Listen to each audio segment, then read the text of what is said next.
Hello, everyone. It's good to see y'all again. Let's see. There I am. So JR isn't here right now, but he will be joining us. He's on his way back from a doctor's visit. He's doing okay though. Everything looks all right. So he'll be hopping in a little later. For now, it's just me. And so we're going to continue with our last playthrough of our Heretical Pyromancer. So a little recap of where we're at. We just got done clearing out Uruk 5 in Brikad Minoris, our Brikad system. We have gotten the Navigator to join us, yay! But we still need an Engine Seer Prime, and we still need 2,000 more crew. Now the big one is going to be Brikad Minoris. There's like so much stuff to do on Brikad Minoris. We have, however, Brikad Philia. No. Uh-oh. Lord Captain, there is a commotion on the officer's deck. The Lady Navigator has left her quarters and is currently in the wardroom where uninitiated crew members are shunning her in terror. Perhaps you should find out what has brought Cassia to the deck. Okay, so as soon as you start moving, you get a problem with Cassia. She takes some adjusting. She takes some time to adjust to the ship. So we got to go have a little chit-chat with her. This is our chance actually to initiate romance. If we do it right, she's going to leave a little manual Captain, for how to romance my a lady. apologies.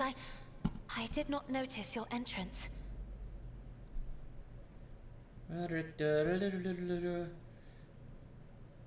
Point to the book in Cassia's hand. I see you are fond of reading.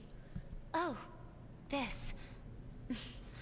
I found this fascinating read on one of the shelves, and I must say, it has caught my eye. Its every chapter is written in verse. I find it so beautiful and enrapturing. She's a reader. Uruk 5 had a vast archive of its own, of course. Although most of the works within had to do with scholarly disciplines of some sort or another. Only in my sparse moments of respite was I allowed to escape into the pages of more embellished works.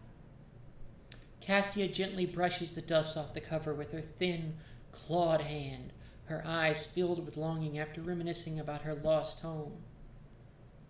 The events that took place on Uruk 5 must have shaken you greatly. Now, it's important here to try to be as nice and understanding and sweet to her as you can, but you cannot be direct. If you just say, "Hey, lady, you're hot," she's going to freak out and you'll lose your chance. One should not underestimate the navigators of House Orselio, Lord Captain. Like a shawl of pale smoke, a faint malaise hangs upon my shoulders, but it will not be the slightest hindrance to my duty to humanity, and my duty to you. Cassia's response is reserved and pointedly decorous, clearly intended to create a distance between you. Oh no, that's not what we want.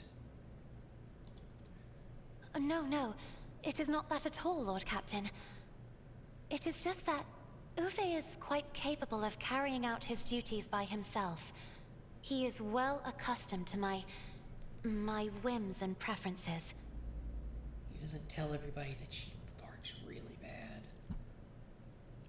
Perception test succeeded. Cassia cringes ever so slightly, adjusts the adornment on her forehead, then awkwardly hides her clawed fingers in the folds of her clothes. The unnatural appearance of navigators often becomes the topic of gossip among lowly servants and officers alike. It is unsurprising then that Cassia prefers the company of one who is used to how she looks. I hope that you have ample time to calm yourself in your powers. There are people on this ship who are far more impulsive and dangerous to others, and far less devoted to the God Emperor than a herald of the Navis nobility. But I did not need your words to see the shades of umber unease that whirl around your subjects whenever I am near. Were I not acquainted with such a reaction, I could have found their behavior and your question just now insulting. Ooh, do go on. Lord Captain, would you kindly explain to me why you are pestering me with these questions? Inquiring about my mood and my needs, showing an interest in the books I am enjoying. You are behaving as if you possessed a shred of fellow feeling for one such as I. I beg your pardon, Lord Captain. That was no way for a navigator to conduct herself. See, I usually go with, you have nothing to apologize for, and human emotions are natural, be they good or bad, and it is just as natural to share them with others. I really want to go, I'm beginning to think, Lady Cassia, that the feelings I have for you are far more complicated than common sympathy. So I'm going to go with that. Lord Captain? So many colorful sparks are flaring to life and dimming all around you. It is a veritable ocean of emotions. There are so many of them that I can barely see the pure white sincerity of your words. Oh, pure white. Please forgive me.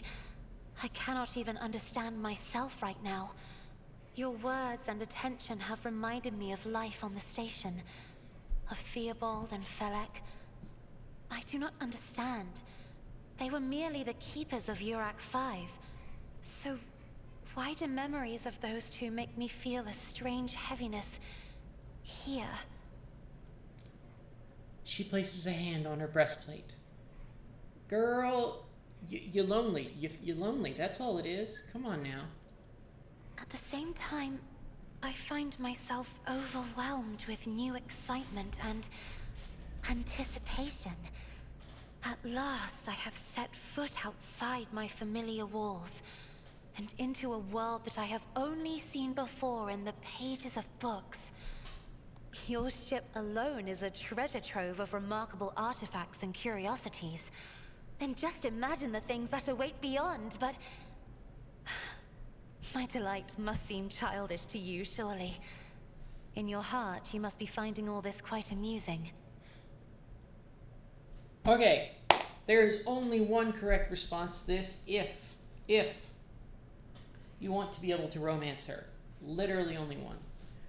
I would dare not make fun of a lady's feelings, especially not one who has captivated me since I first set eyes on her. Words like that, Lord Captain, could easily be misconstrued. You should familiarize yourself with some of the works in your library to learn the appropriate manner of conversing with a lady. Struggling to maintain an expression of polite indifference, Cassia covers her burning face and swiftly exits the room. Yes, I know, Kaya. Yes, I know. She's very, very fussy. Ooh, it looks like she left something on the counter for us. What could this be? Secrets of gallant conduct. How to express your feelings to a noble lady. An admirer who seeks the favor of a refined lady is well advised to maintain pointed courtesy and finesse in his every deed. An honorable admirer will never defile a noble lady's ears with crude or indecent words, and neither will he allow himself conduct that could besmirch her honor and dignity. Above all, the admirer should remember that a relationship begins with the right choice of words. Shower your lady with compliments that will accentuate her finest qualities without putting her in a position of discomfort. A word chosen elegantly and spoken with genuine warmth may bring about a change in the lady's eyes as she looks upon you. Once your interaction has grown more intimate, always be sure to remember the simple rules of etiquette. For example, should the lady drop her handkerchief, the deepest expression of sympathy for her would be to stomp on it and grind it into the ground with your boots, just as you would her, so that she understands her place. Oh no, that's not it? Oh, okay. Perform the following gesture. Pick up the handkerchief, wait a moment, then bring the handkerchief to your lips. Touch it lightly before returning it to the lady. This noble gesture will assure you the the lady, of your seriousness of your intentions. Doesn't it all make you sound or seem like a pruning fop? Remember that the flower bud of true feelings takes time to blossom. Patience, loyalty, and impeccability, and adhering to decorums of the nobility is key to earning the lady's favorable disposition. Wow, that seems like way too much work, but you know, maybe this isn't really worth it. I don't know. Seems like a lot of work. A lot of BS. Okay, so. Kaya, why are you being fussy? Why do you always demand to go out or do something right when I start doing something else? I just took you out and I fed you dinner. I fed you din-din. You done had your din-din. Alright, let's get back to going to the next location. Okay, so. I say, honestly, we go to...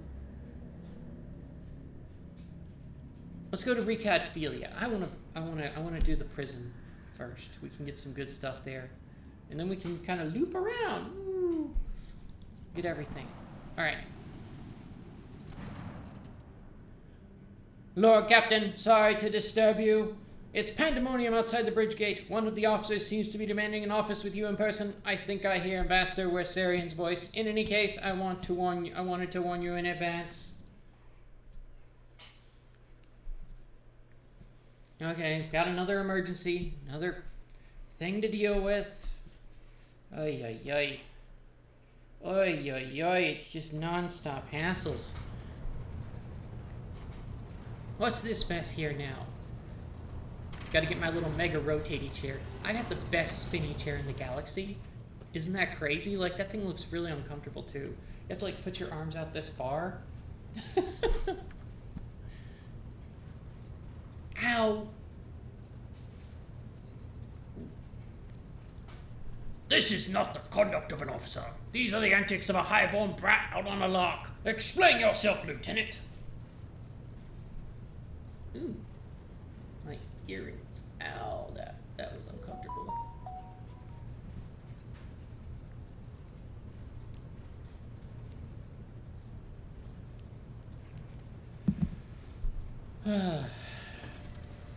The young woman, Avrilevent, the young woman standing before Abelard strives with all her might not to quail under the onslaught of her superior's anger. She falters, but then manages to look him in the eye and say, I apologize, sir, but I must speak to the Lord Captain.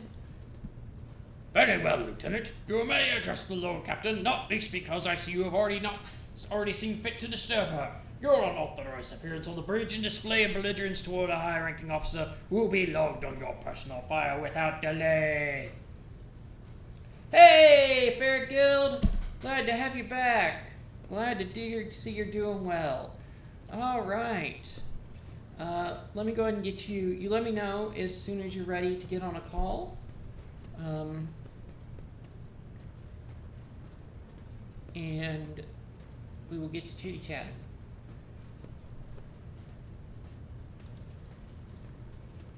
Lord Captain, Lieutenant Avrilevent requesting permission to speak on a matter of extreme importance and urgency. Oh my gosh, this is so much drama. Oh. So what should I say? 1, 2, or 3? I will listen to what you have to say. Speak, Lieutenant. You may speak, but I want to hear a report, not a shouting match. Having two officers bickering in full view of the bridge is just like totally boorish. I will not tolerate this kind of conduct on my ship, Abelard. Assign the lieutenant appropriate punishment. Lieutenant, you have 1 minute to state your business. Are we kind of a hard ass, or are we kind of a hard ass, or are we more like I can't get any booty out of this one, okay? There's no booty to be got. Abelard is unseducible. That man is stone. And this lieutenant never shows up again. I'm a heretic, so I don't care about decorum. I will listen to what you... I'll listen to what you have to say. Speak, Lieutenant. This matter cannot wait. Any minute now, an assault unit will be dispatched to the lower decks on orders to crush the workers. Strike by any means necessary, but I am convinced that this step is unwarranted, and the crisis itself was provoked by the actions of one of the senior officers.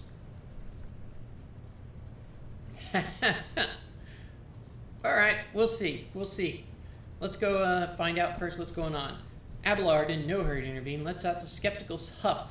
He glances at Sourback standing not far in front of him, but she maintains a stony expression. Lord Captain, I urge you to investigate the actions of Seneschal Wersarian, and to intervene in what's happening on the lower decks, because very soon we will have a mutiny or a massacre on our hands. Vent reels off the last words as though she knows them by heart. She has clearly been preparing to say them for some time. When she is finished, she casts an ancient glance at Abelard, and then you.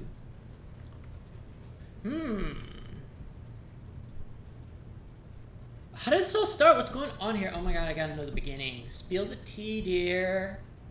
The situation could boil over at any minute, so I'll give you the condensed version. It all began when the enforcers found a cultist amulet on body of someone who'd been killed in a drunken ball. In a drunken ball.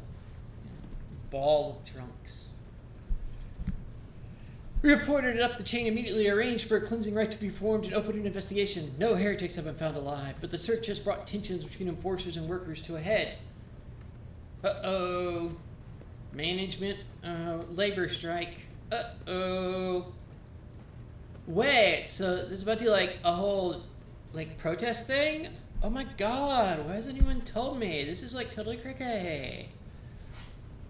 I would not deem it a problem worthy of the rogue trader's attention. The lower decks, as it so happens, are in revolt. 30-something years ago, we even had a revolutionary leader rise up who dared to establish workers' rule across the entire ship.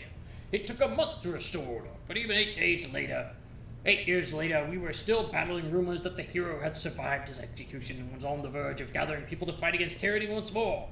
Ha! Needless to say, the rumors were baseless. As for the current situation, we have sufficient enforcers to deal with it. But on this ship, the word of the Lord Captain carries more weight than a salvo from 100 bolters. I'm sure that if the rogue trader addresses the malcontents directly, she will quell the unrest.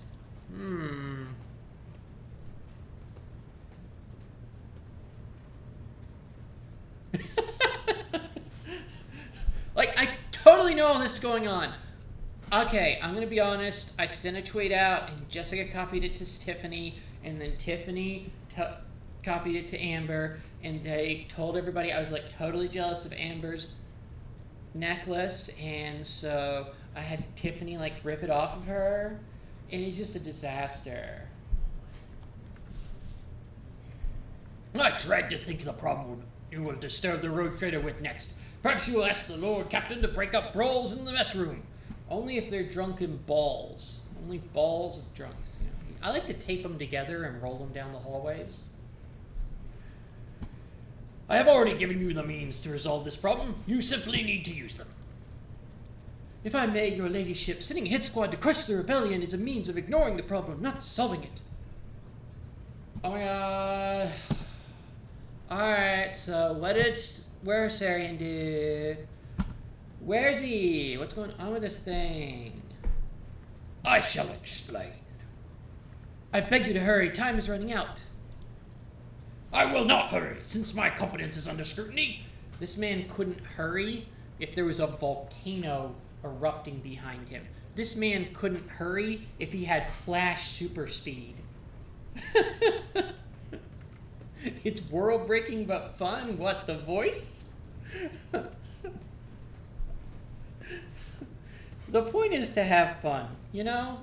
And if it's just in, like, you gotta do something different. Oh, everybody in this likes to hear themselves talk. It's just ridiculous. I shall speak for as long as I see fit. There is an established order to the way things are done on this ship. One of the pillars of that system is that the rogue trader's attention is not distracted by trivial matters. It is the Seneschal's role to ensure that. I have always handled internal problems myself, so of course, when I received information about cultists hiding in the lower decks, I took the matter in hand. So long as I live, not one of the vermin who murdered Theodore von Valancius will find refuge on my ship. You are far too heavy-handed, Seneschal Wersarian. Arrests, interrogations, mass punishments for entire sectors. It has driven the people to the brink. Now there is a strike on the lower decks, in Depot 4 to be precise. 3 worker clans are involved, but many more are oppressively supporting them. The situation could deteriorate and generate into an all-out insurrection. But when I reported my concerns, the only response I received was an order to dispatch an assault unit and crush the strike with maximum force. Woof. Depot 4? Is that like Old Navy? I thought they were down there. Depot 4 is one of the poorest sectors on the lowest decks. It is home to clans of general laborers. They are not as valuable to the ship as the families who have served its specialized systems for generations. They are an easily replaceable resource, and one which is now, more besides, giving succor to cultists and minions of the archenemy. And I can't stand people who succor. Depot 4 is poor and troubled. But at worst that means drunken fights and illegal rot gut brewing. We have handled the workers of Depot 4 in the past. We would have done so again if the crackdown on Depot 4 hadn't been so harsh. Everybody loves saying Depot 4 again and again and again. Depot 4. Depot 4 sounds like a perfume. And another important point to bear in mind, the problem is not limited to this sector. It is located on one of the most populated lower decks, and everything that happens there has a knock-on effect on all of the neighboring sectors. What was the name of that movie with the aliens? District 9? Depot 4? Depot 4! Depeche Mode! Okay, Abelard. You can talk now for a while. I can tell you're really desperate to say something. I see no need to add anything. I acted within the remit of my authority, guided exclusively by the interests of your protectorate and your personal safety. If you wish to confirm the rectitude of my actions to yourself, I have no objections. I don't want anything to do with your rectitude, okay? Like, you keep your rectitude all to yourself. For my part, I urge the Lord Captain to go down to the lower decks, stop the assault unit, and speak directly to the people. You will see that they are not lying or harboring heretics. That way you will stop the uprising before it begins. Alright. Now we gotta decide how we're gonna react. Are we gonna go down there? Are we gonna question the Master at Arms? We're gonna go down there ourselves? Or are we just gonna tell them we don't care? You guys handle it. Usually I go down there. I kind of want to ask the Master at Arms. Yo, like, third dude, you're not saying nothing. Like, what's going on? Chime in a little bit here.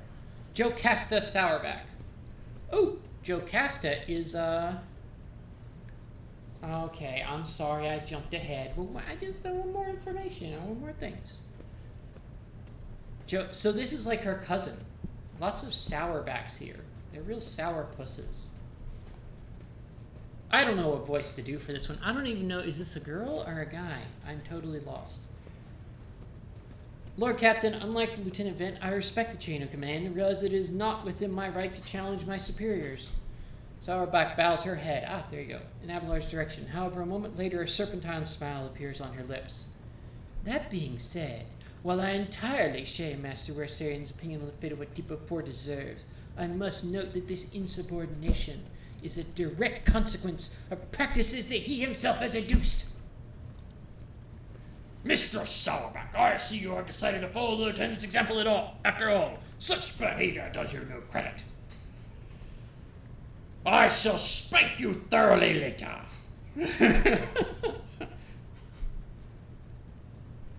Whoa, Abelard, seems like it's something to say.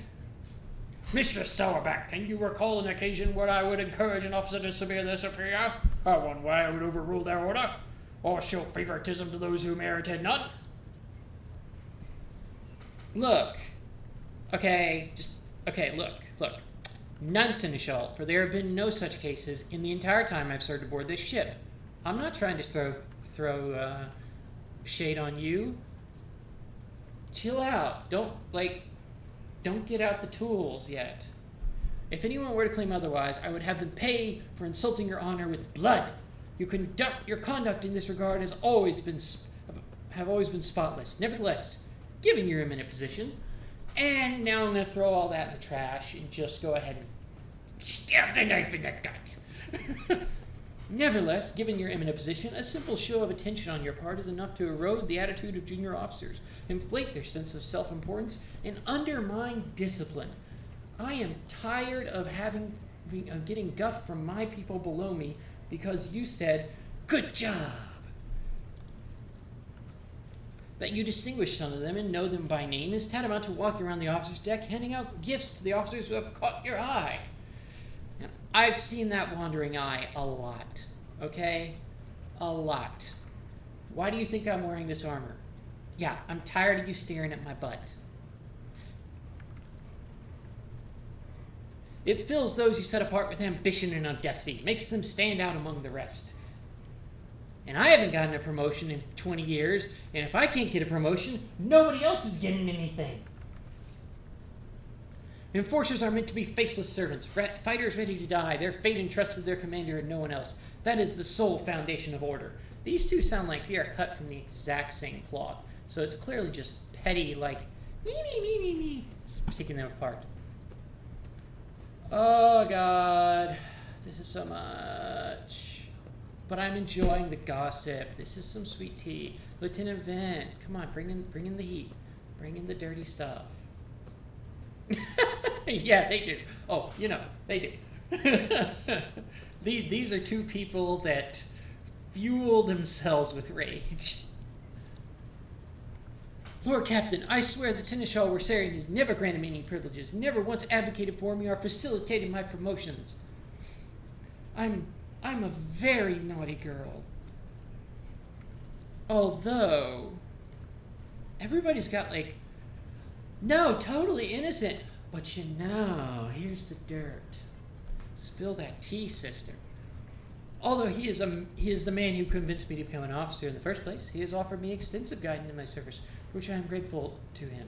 And while not all my fellows receive such attention, I know of at least a dozen fine officers whom the Seneschal keeps in his sights to ensure that they continue to strive. To prepare new generations of the dynasty's servants, to instruct them, to separate those with potential from those who exhausted it is my duty as Seneschal. I always carry a big stick. The ship has bays worth of pilots, enforcers, officers, technicians, and stewards I have raised. By the throne, every third person standing on this bridge right now was my student at one point. Okay, one of you Sourback, say something. The ship's regulations state the master-at-arms responsible for resolving all matters related to ship's enforcers. This is Jocasta Sourback, the one that is going to hate bang Wersarian later. And yet it is no secret that the Seneschal has a tendency to show partiality. Those enforcers and officers whom he has deemed particularly promising are at times given permission to approach him for tutelage. And he's never once approached me for tutelage. And I feel really totally jealous, okay? I feel totally jealous, and we haven't been getting as many hate bangs in lately. I cannot deny Master Wersarian's experience and insight. The Seneschal has a record of students who have achieved much and demonstrated impeccable performance. However, extending such patronage over the head of their immediate superior fosters disregard for hierarchy among your ladyship servants. Today, an enforcer goes to the Seneschal to report the master-at-arms order they happen to disagree with. Oh, now we know why. She doesn't like that people are going above her head when they have a disagreement with her. Oof. Yep, she's ticked off. Tomorrow they will go to the Lord Captain to object to the Seneschal's order. I notice a pattern in these actions. Oh my god. Okay, I've heard enough. I'm done with this whole drama. I dare not waste your time on such trivial matters. Alright. So, number 3 or number 4? Number 3, I have heard enough.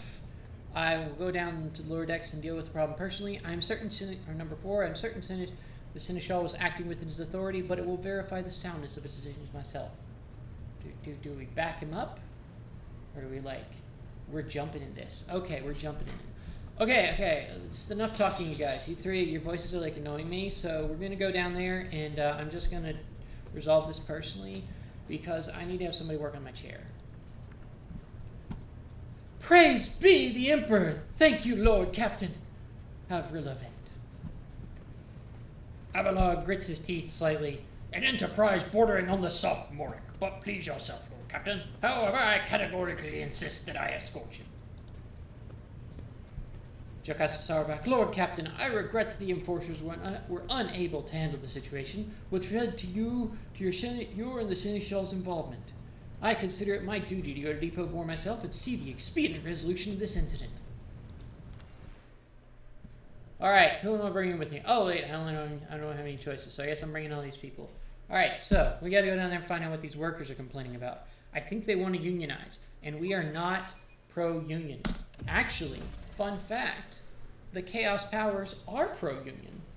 They're pro-worker rights.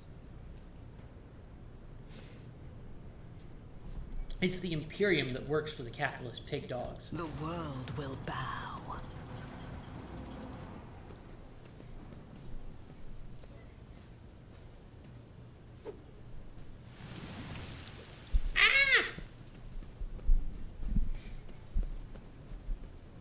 They threw a bottle of pee at him.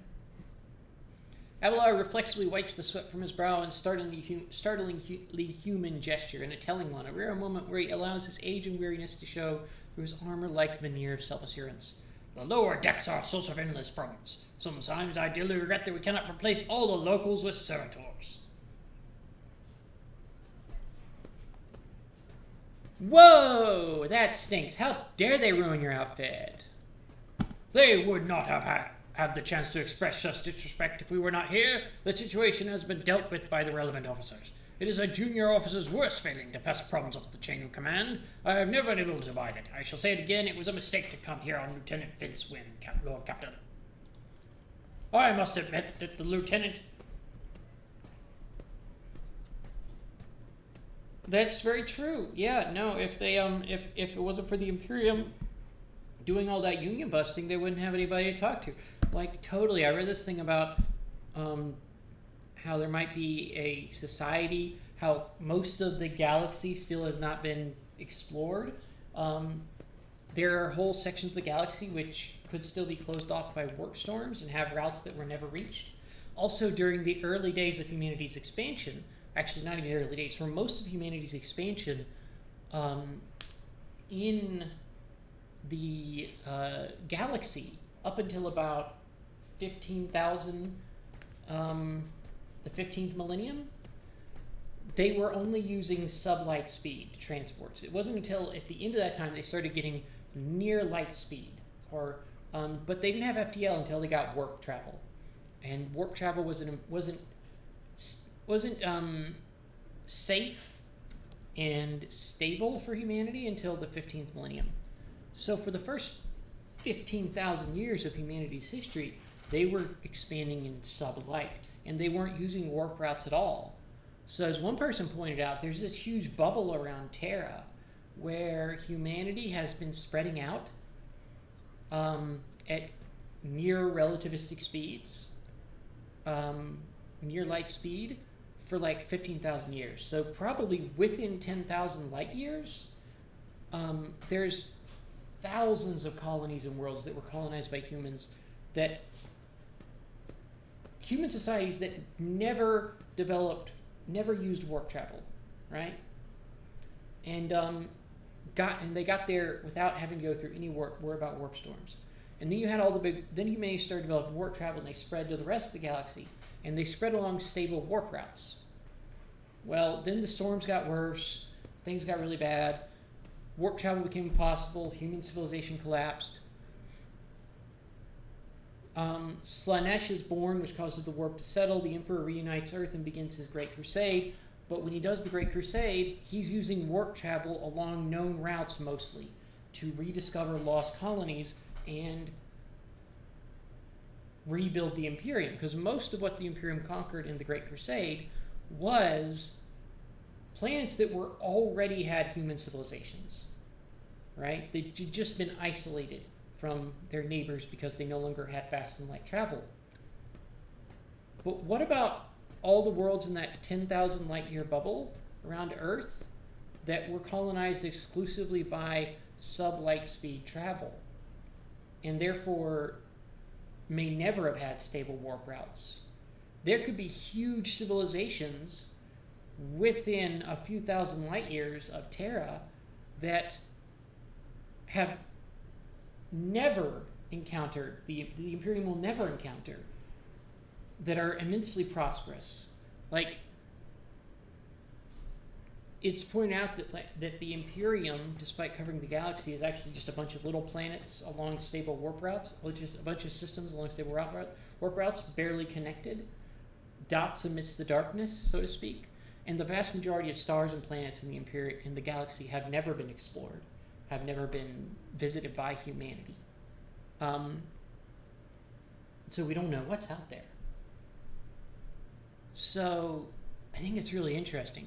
So there could be a civilization where they haven't gone through that whole like murder psycho stuff that the Imperium has done. They haven't, they haven't instituted horrible repression, and they figured out how to live, and they have happily, and they have like basically utopia. And one day the Imperium comes along and they're like, "What? How have you survived all this time? Everything seems to be working great. What do you do about the terrible evil Xenos? Aliens? Oh yeah, we just make trees with and live next to them. Hell, my sister is married to one. Nice guy. Nice guy. Invited me to his work party. Real cool. Well, what about demons? How have demons not destroyed your civilization? Oh, you mean those extra-dimensional aliens that sometimes pop up and chop somebody up? Oh, yeah. Well, the cops just show up and blast them into non-existence, and then we move on. It's really weird and random, but, we deal with it.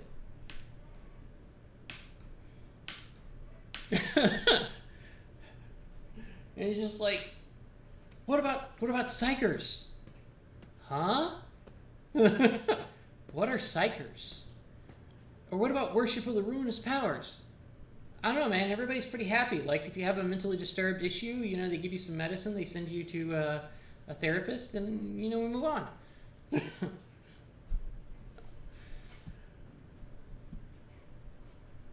I must admit that the lieutenant is by no means the worst material for an officer. But in the name of terror, the girl is the same age as my eldest great-granddaughter. This guy is really old. They never say exactly how old Abelard is, but, and they don't really in the books ever say in the fluff say exactly how long humans can actually live, but it's implied that in the Imperium, people of means can live for well over a century, easily, and still be kicking around and doing stuff and being active. It's because they have so much biotech and cybernetics and stuff. So Abelard could be 100 years old, and he's still kicking butt.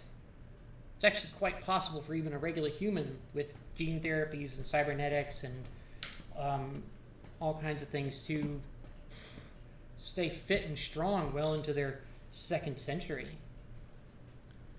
And of course, Space Marines are technically immortal. They almost don't even age.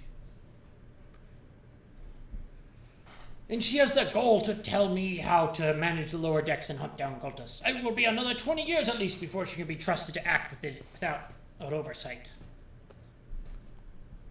But they were totally shouting your name, so everybody down here knows you, and they do not like you, Abelard. Of course they were. The organization of the daily routine life of the ship rests upon my shoulders. The mountain of challenges and problems for which I endeavor to insulate you, Lord Captain.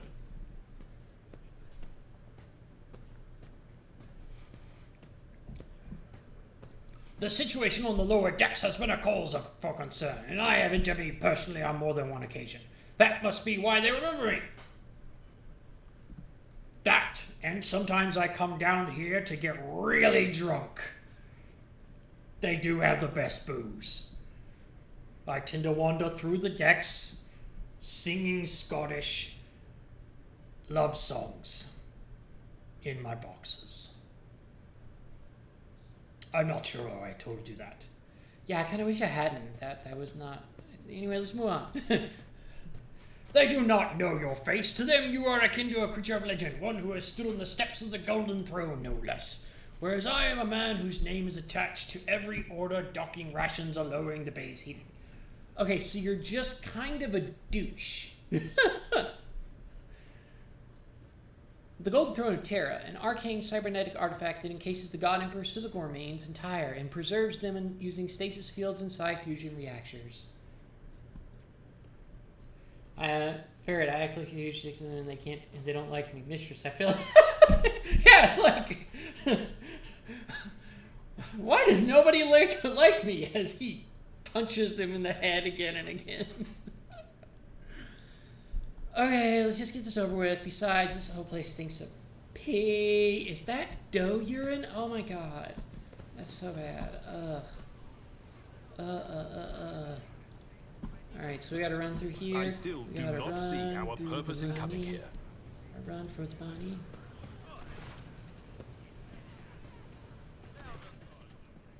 Avril Vent. The sounds of a heated discussion reverberate through the ship's bays. Lieutenant Avril Vent and the ship's enforcers... Lieutenant Avril Vent of the ship's enforcers is barring the path of her superior. It's I don't understand. He just like...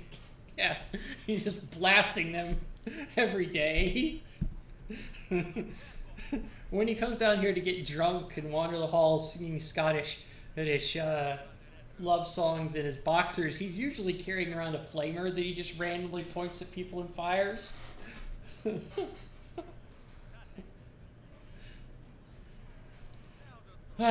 Lieutenant Avril Vent is blocking the ship's enforcers is barring the path for Superior Master at Arms Jocasta Sourback, who has arrived clad in armor. Judging by their expressions and tone, the standoff has dragged on for quite some time. For some time already, and has now reached a boiling point. Lieutenant! Vent! My patience is wearing thin. I'm having trouble venting my patience. What if it's a bagpipe that also has flamers attached to the nozzles? So when he blows out of it, fire goes shooting everywhere. I have given you an order. Now get out of my way. I cannot comply with that order, ma'am. Vent looks shaken, but there's fire in her eyes. This is my deck and my sector. So long as this area remains under the Lord Captain's special oversight, no action shall be taken without my express permission. There are only 3 people who are authorized to make me stand down. The first officer, the rogue trader, and the Emperor himself. So not all of my lessons have fallen on deaf ears. I cannot figure this guy out. He's happy one second, he's unhappy the other. She stands up to him, he hates it. She stands up to the Master at Arms, he loves it.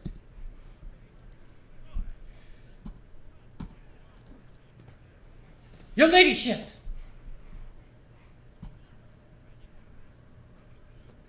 Oh my god, we were walking this way and somebody just like threw a big puddle of, I swear it was dough urine.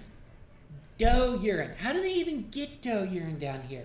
There's no deer, are there? Oh my god, do we have like a deer farm? Oh my god, that petting zoo would be amazing. I would love to have a petting zoo. The people are getting desperate. Clearly, they saw the assault unit and they decided they had nothing left to lose. I apologize, Lord Captain. This is outrageous. I'm sure the people simply didn't recognize you. It wouldn't have occurred otherwise. We will deal with them once the current situation is resolved.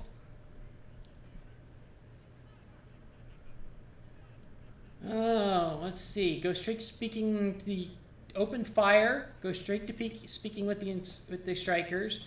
Get a little knowledge on the situation, or tear Vent apart a little bit more. I feel like Vent's doing a good job. Why would I want to tear on Lieutenant Vent? No, we're not going to do that. And, I don't need to ask anymore, miss. I've heard so much about this. I've heard this thing from 2 different ways. Let's go speak to the strikers. Why even come down here if we're not going to? Right you are, Lord Captain. Allow me to wish you good luck. That was Lieutenant Vent. I did Jocasta's voice for Vent. That was a mistake. Alright. Now, goal! Oh, wow. Everybody's scattered all around. That's not good. Let's get a little bit better order. Okay, that'll work. Intrigue. Boom, shakalaka.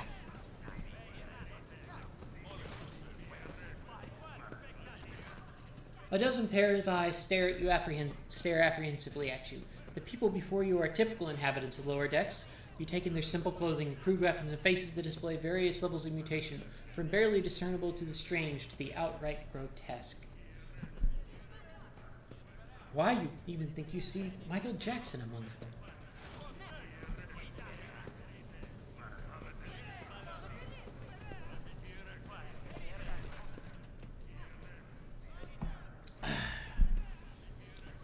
Rivet! A whisper passes through the crowd, and you detect a mixture of fear, astonishment, and joy in their reactions. Finally, 3 people break away from the crowd, an elderly woman and 2 men.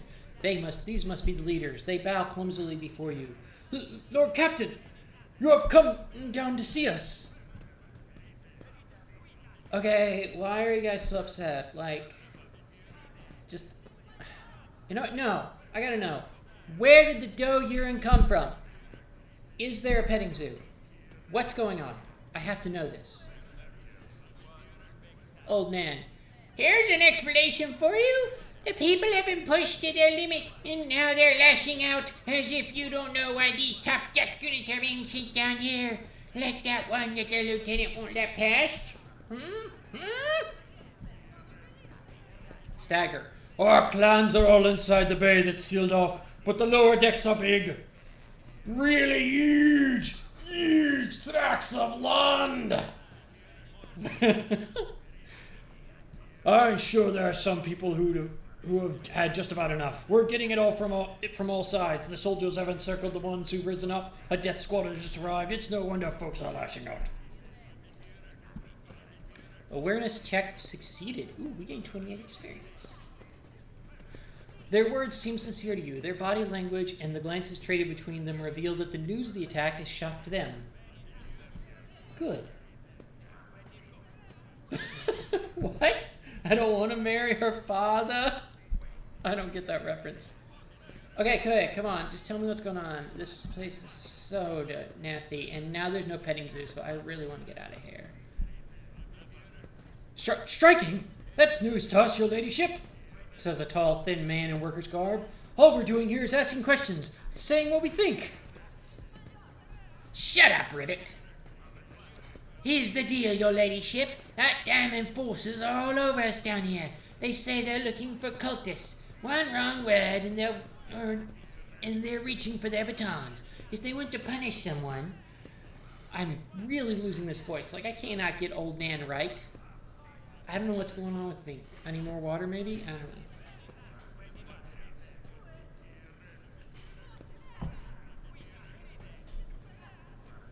If they want to punish someone, they turn off the eating the whole 2 whole days for a week at a time, so we get sick and freeze. In my clan, 2 little ones died from inflammation in their lungs, all because of those enforcers. The old woman spits on the floor and rubs the spittle with the toe of her worn-out shoe. Okay, that's a new one. Why spittle and rub it with your shoe?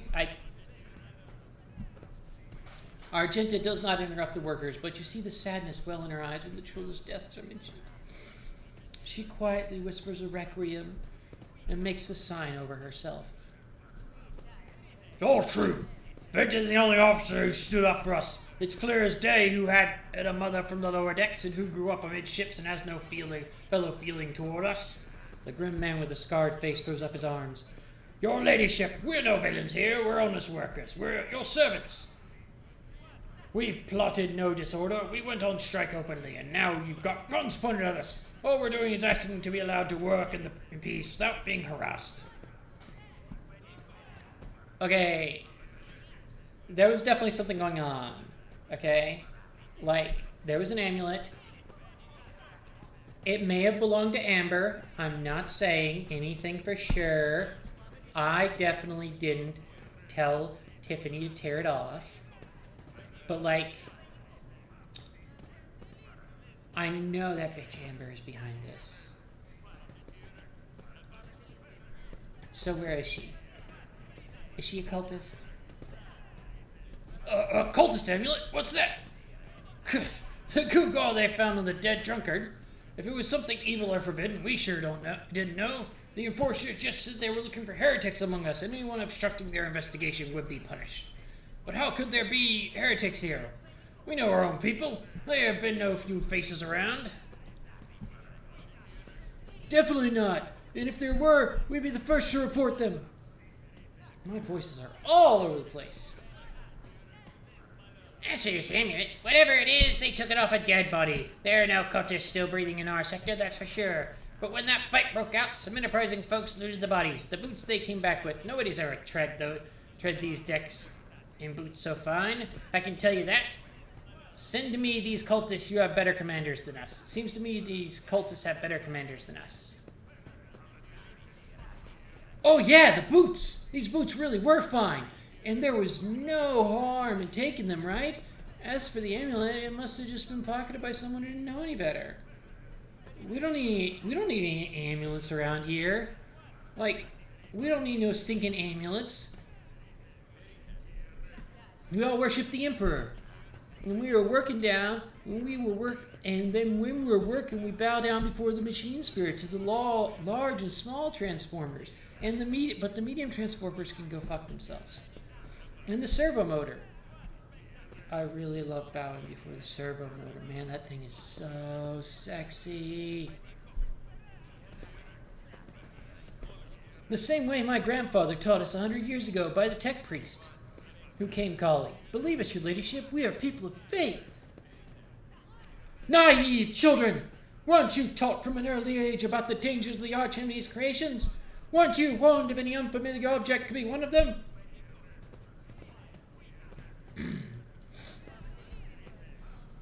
We were told, Holy Sister, but it was a long ago. The last time we saw a confessor in our sector was just after I'd had my third little one.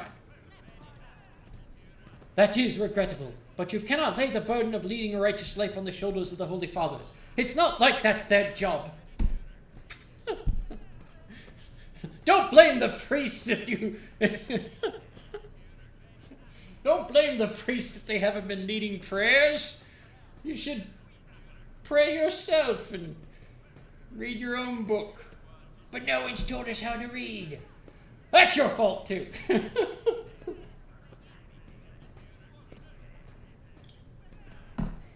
Alright.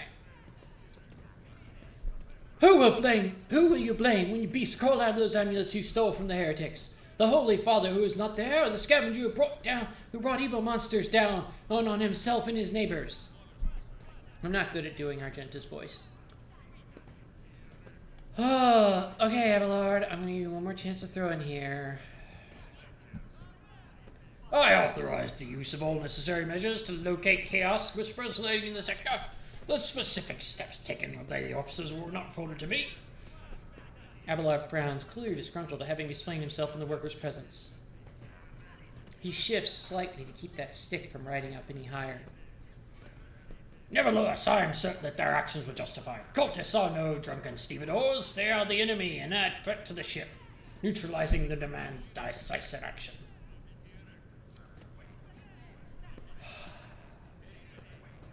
Okay, but what about the cold? I can't abide children freezing to death. That is so awful. Like those little babies, they're shivering and they're shaking, and it's so terrible. Why did you do that? That's awful, Sourback. The rebel understand only one... I don't even remember what voice I have for her. I'm just going to speak. The rebel only understand one language, Lord Captain, that of violence. As per regulation, should the laborers persist in their unwillingness to cooperate, the next step is limiting gear supply and cutting off water supply. That's crazy! Which is almost certain to restore order. Yeah, when they're too weak from lack of air and water to do anything, they're not going to fight back. The peasants can grumble all they want, but in the end, they are the source of their own misery. All they have to do is bow their heads and fall in line, and the need for punitive measures will disappear. Beatings will continue until morale improves. Okay, what do you guys want? What can make this go away? Because my chair is supposed to be fixed by now, and I want to go relax. Oh, would you look at this? The exalted Lord Captain herself is asking us what by a spoiled rat what we want. Well, here's what. We want you to rein in the damned enforcers, to quit turning off the heat, and stop battering everything that moves. No, that's not it. We want the enforcers gone from here. We want to be armed. Give us arms and we'll govern ourselves. We'll defend ourselves if these cultists do show their faces. I've been a leader of my clan for 20 years.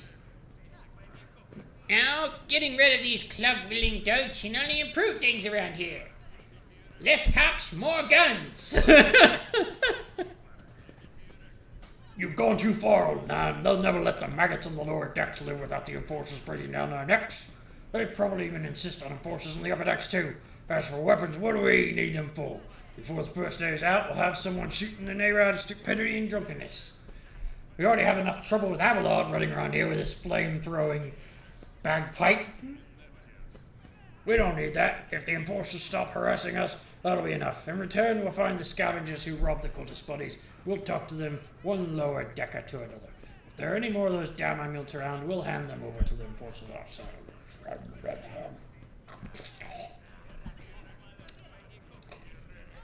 Sorry, that was a little gross.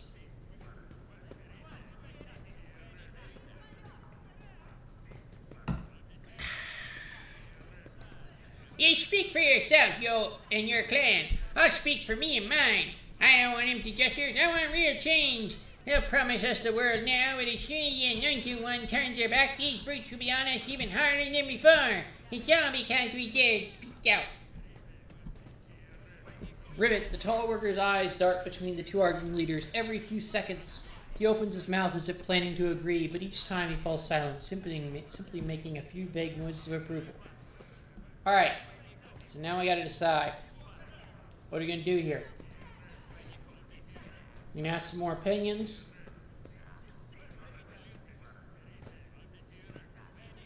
Are we gonna try to coerce them into just giving up all their demands? Are we gonna compromise with them? Are we just gonna blow everybody away?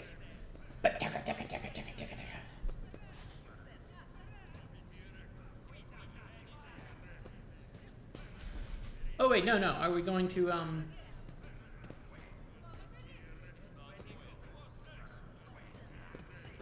Alright, so we're gonna try to coerce them into, I don't know, I feel like total lack of gun control is proven definitively that that brings violence down. If everybody has a gun, no one has a gun. Isn't that kind of isn't that how it works out? One cancels one or something like that? I've never given everybody guns. I wonder if that'll start a rebellion. That'd be kind of cool, wouldn't it? Wouldn't it? Be a little fun. Start a rebellion on the bottom of the ship. By the same token, if we coerce them, we can get experience. And I always love getting me some eeps. Eep eep. All right, come on. Arm the heretics! Yes! Okay, you know what? I'm gonna do it. I'm gonna arm the heretics. I want to find out what happens.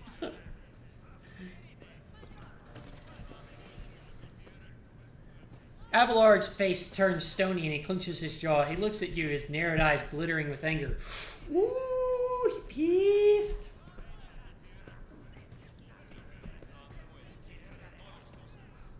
The old woman raises her arm triumphantly. Good riddance to the executioners! Freedom for Depot 4! All hail the Lord, Captain! All hail! You can count on us, your ladyship. We'll find the cultist foulness if any of our people have taken possession of it. This is definitely not a decision that's going to come back to bite me in the ass at any point in the future. Oh, he's going to have some stern words. You always get into a fight with him on the way back anyway, but I'm curious how angry he's going to be now. This will be interesting. This will be interesting. Uh-oh. Stopping unexpectedly, Abelard imperiously dismisses the unit to stand at a distance and addresses your other companions, saying, I have an urgent matter to discuss with the Lord Captain. Please give us a moment.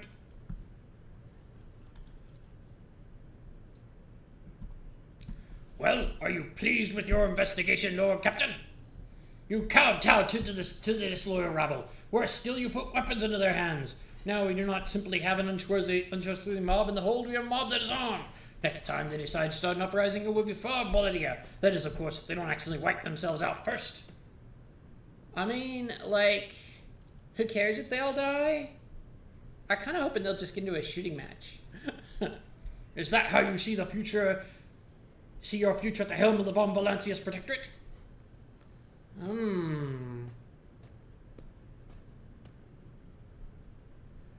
Ooh. How do I want to respond? Do not speak to your Lord Captain in that tone. Why are you so angry? I solved the problem. There is some truth to your criticism.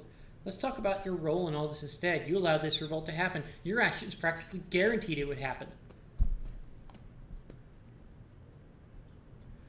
I'm going to go with kinda clueless. That's what I'm going to go with. What's up? Like, I fixed things. There's no problem anymore. It's all taken care of. But why did you have to be the one to do it? And did you consider what it might cost you? I would have handled the situation myself had you not decided to intervene. Remember Lord Captain Theodora? Do you think she ever set at one slippered foot on the lower decks? No, she did not. Such matters were left to myself and junior officers while she dedicated herself to her grand designs for the Protectorate, as any true strategist and rogue trader ought. Woo! He likes things done a certain way. Alright, so maybe if Theodora had spent more time on trifling matters, she wouldn't have wound up dead. Ooh, that would tick him off. That would really tick him off. I'd be only too willing to trust my seneschal and not fill my head with such matters, but the situation is spiraled out of your control. Give me a reason why I should continue listening to your advice and trusting your judgment. Right now, I don't see any. I don't like being talked to in this manner. So yeah. Look, I think you're a fool.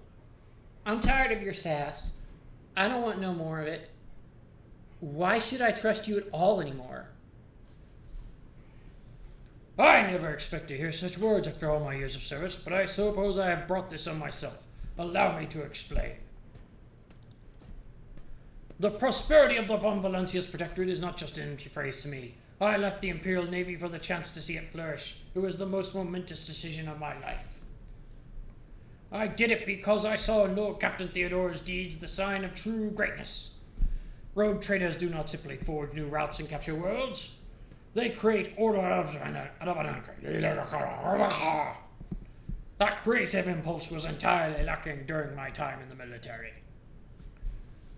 I always wanted to get into painting, but they said, no, Abelard, you can't do faces, you can only do landscapes. And people who can do that should definitely go into the military and positions of authority.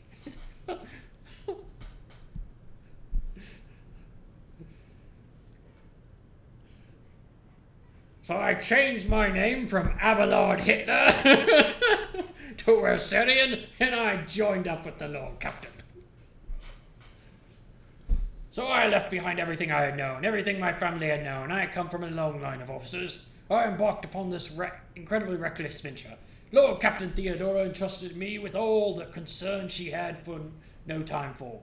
She would go off on her flagship for long periods, to distant frontiers, on scouting voyages, and the advancement of the entire Protectorate rested on my shoulders. And then suddenly everything that had been built over the years began to quake, rattling like a flimsy hangar on a seismically active world.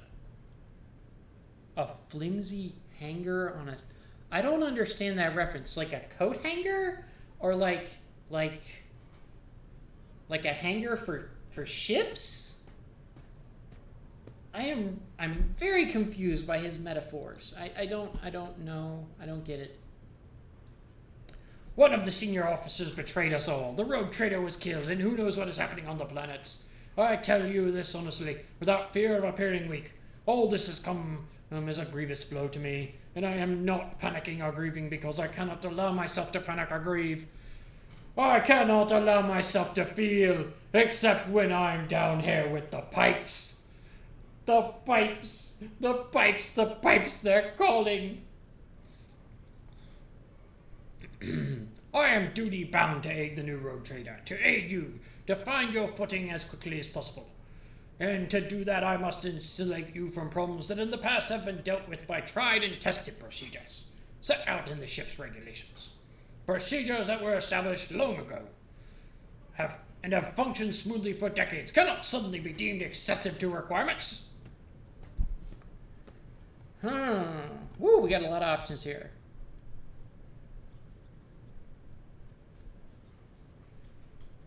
I have seen let's see, number 5. I have seen plenty of cinnamon and hammering in recent days, but real competence. I have no plans to rely on your judgment.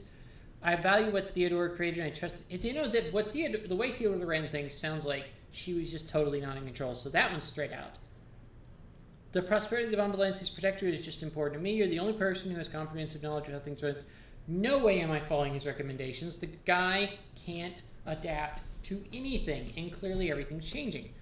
Theodora trusted and established procedures, and she died. I won't make the same mistake. If you want to keep building the future of Von Valencia's protector with me, stop living in the past. That's got the spice. Maybe. I'm feeling number 1 and number 5. Let's look at number 2. I understand you need to learn how to respect me as your Lord Captain and Rogue Trader. Accept it and start living in a new world. A world where Theodora is gone and you and I have new decisions to make. Ooh, so 1, 2, or 5. I think I'm going to go with 5. Let's just tell him off. Let's just tell him to shut up and... Yeah, I'm just going to go ahead and tick him off all the way. Okay, look.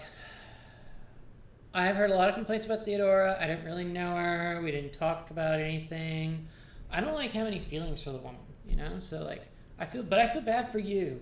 But, like, we got to move on, man. We're, like, in a really bad place. So, I haven't really seen things under control. Things are going crazy. They're going sideways. I don't think I can depend on you. I'm going to be honest. I like to run things hands-on. I am not a hands-off girl like Theodora.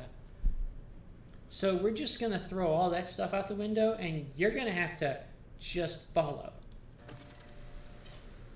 The Seneschal's thick brows loom over his darkening eyes like thunderclouds. Ooh, he angry. Yes, Lord Captain. You will not hear anything from me apart from reports on my direct duties. I suppose my presence in your retinue will be extremely short-lived, but for now, let us leave this cesspit. Woo. Okay, he doesn't actually go anywhere. He doesn't actually leave, at least as far as I know, he doesn't actually leave. I don't think he'll leave. I hope he can't leave. Whew, that would be bad.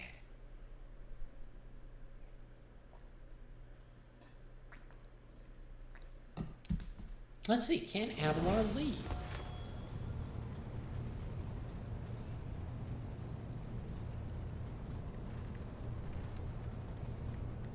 Let's find out.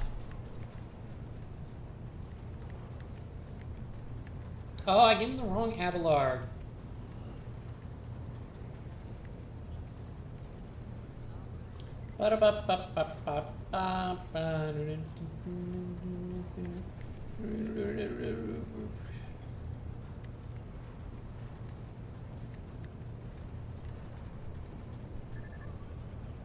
Well, that didn't answer anything. It doesn't say.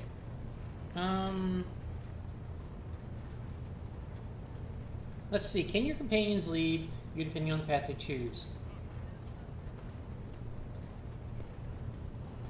Okay, no one leaves except for if you go heretical, and Abelard isn't one that leaves. You can actually, as I understand it, make him worship the dark gods. That's pretty freaking cool, right? I hope we can make him worship the dark gods. I would love to convert him to the worship of the dark gods. He would be such a great worshiper of corn. Oh my god, can you imagine? Alright, so we gotta level up. Let's see. Our toughness is 45. If we level that up by 5, we're gonna get a damage reduction of 5. Weapon skill is 45. Agility, strength 40, willpower 25. I'm gonna go with weapon skill because if we can't hit, there's not much point. Alright, and this is a common talent. Alright, so when it comes to common talents, you almost always want to get a talent from your archetype if you have the option, but you do need to get common talents. And the one we want to get the most is Lifetime of Scars. Death World characters suffer -4 less damage from fire, toxic damage, and bleeding effects. So you know how we like to set ourselves on fire in order to get the bonus to damage, but you still take a little bit of damage? This is going to eliminate that problem. So I'm actually going to go back and go with toughness so we can increase that bonus to a 5. And it says 4 still, but that's because the toughness increase hasn't actually been applied yet. So we'll go ahead and do that. And we'll go to features and talents and Lifetime of Scars, 5 less damage. We should stop taking damage from the fire now at this point. Alright, so let's go to her. So she's an officer. I really like to get more powers for her. Honestly, I think the best thing for her at this point is Held in My Gaze. Hey, Loruru, thank you for joining. We're so happy to see you. Alright, so we are leveling up our characters after we dealt with Little Insurrection. I always get Held in My Gaze because it does a bunch of damage. It's a single target. Right now she has no single target warp attack, and that's not really good. Not great. So I'm going to go with Held in My Gaze.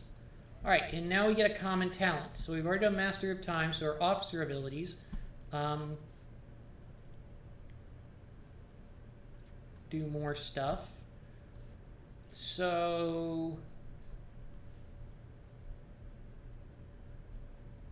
Unnatural Lore is a really good one to get because it buffs her fellowship, which is one of her most critical stats.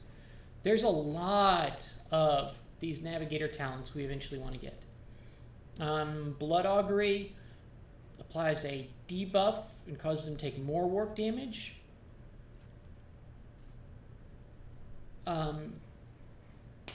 Eye of Oblivion is also a really good one because it gives a generic debuff to everybody that she sees. However, her per bonus is not that great right now, which I should be able to look that up, but I can't, but it isn't bringing it up. Guide of Souls. I really have never needed that many more new movement points. Honestly, there's a lot of things in this game that give you like tons of more movement points, and I just haven't found them that useful, so I skip that one. She makes all resistance checks with willpower, also a really good one, but not right now. I don't need it that bad, especially because her willpower isn't that much higher. Open to the warp. If she's going to get lots of debuffs, this adds up, but I don't usually get a lot of debuffs. Her perception, once again, not that much higher than agility, so pass unscathed is not that useful yet. I'm not going to give her any movement power. Stable routes. You would think stable routes would be a great one, but because stable routes might actually be a really good one because we got 3 psychers in Team A. So normally this is my Team A is all the people, is the first few people I get. And then I've got like Team B, and you'll see what I mean when we get there. Strange Vitality is so good, but once again, better later on. Threads and Faults. Tonicity. Tonicity is not good. Is good really late game if you get a really boss staff that gives like plus 30 staff bonuses, but not very good right now. I don't really like Unblinking Undamned the Seas of Souls. That's a debuff if they're hit. Mostly, Keldon My Gaze kills enemies. That's the thing about applying debuffs is when you do damage with her Navigator powers, she just does so much an insane amount of damage with her Navigator powers that most people don't survive getting blasted by her Navigator powers. Alright, so I think I'm going to go with Unnatural Allure or Stable Routes. I'm going to go with Unnatural Allure because that will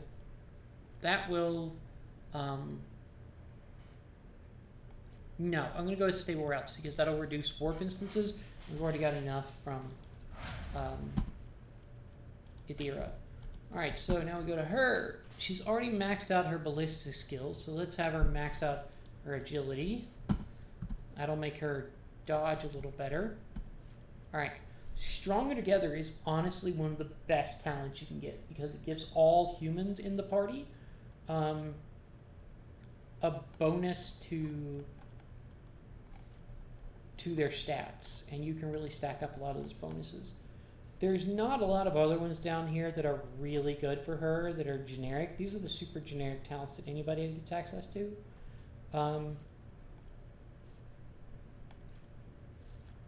I am gonna go with yep. I'm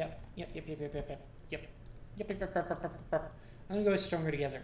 Eventually, it's good to get Shield of Fate, Litany of Hatred, Litany of Purification, so that her once per combat ability that she gets from her background gets really nasty. But for now, we'll go with Stronger Together. All right, and then we go to Idira. All right, Idira definitely wants to get she never wants to get these, ever, for operative abilities, because her perception and int aren't that good. So she's not going to be using anything to buff those. She's not going to be using them that much to buff allies' damage with her exploits. The best thing for her is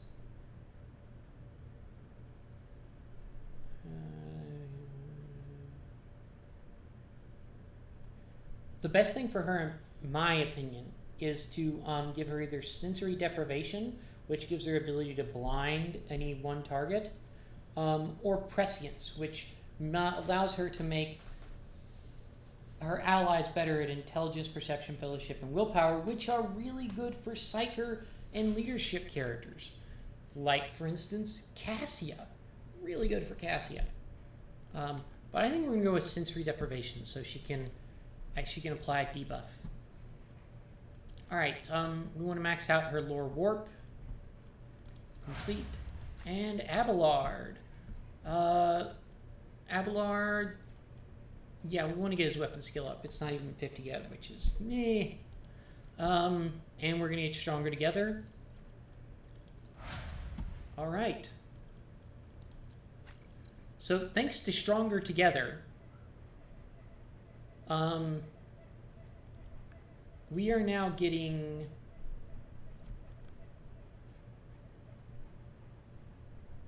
Idira is getting everybody a +5 to willpower.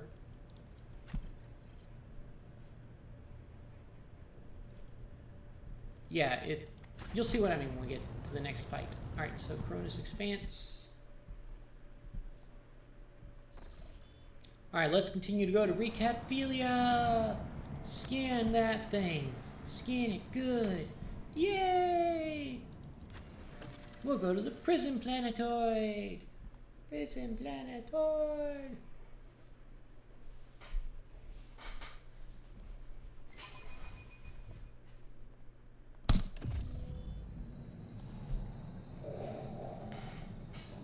Why are the engines on the front? Or is that the back? I can't figure this out. I have never been able to figure out the orientation of this ship. Okay? It confuses the heck out of me. It looks like the engines are on the front, so it goes backwards? I don't understand. I don't understand.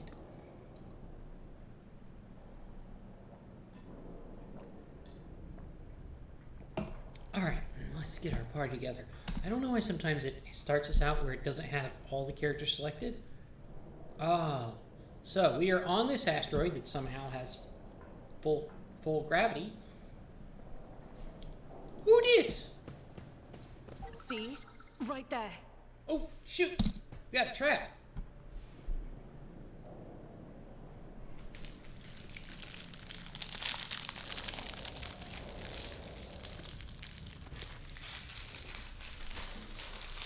My tum-tum is grumbling really bad. I gotta get something... Alright, so, Pilot Raquel. The pale young woman looks at you with a mixture of hope and disbelief swirling in her eyes. You notice her hands trembling as she clutches her weapon. Who are you? Where did you come? Did you come from the planet? Are you the reinforcements? Saint's teeth, I thought you'd never come. Abelard, if you would please.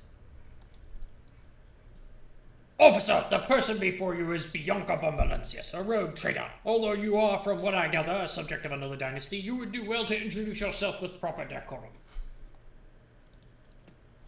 At once, sir. Woman stands at attention. Captain Raquel Beccari, servant of House Winterscale and the pilot of this shuttle. It is an honor to be greeting her ladyship von Valencius. Oh my god, this place is like totally messed up. What's going on here? There's been a prison riot on the planetoid. Sadly, it is being led by the prison warden himself, the Honorable Anathagon Castaglia. Well, if he's so honorable, then why is he leading a rebellion? Catch-22. He has allied himself with the rabble that he himself was supposed to watch, and declared Ricati Filia to be independent of the authority of the system's lawful governor. I came here as a shuttle pilot alongside the Honorable Evane Winterscale, son of Caligos Winterscale, rogue trader, vanquisher of Xenos, forever triumphant over the enemies of humanity. She's got a crush.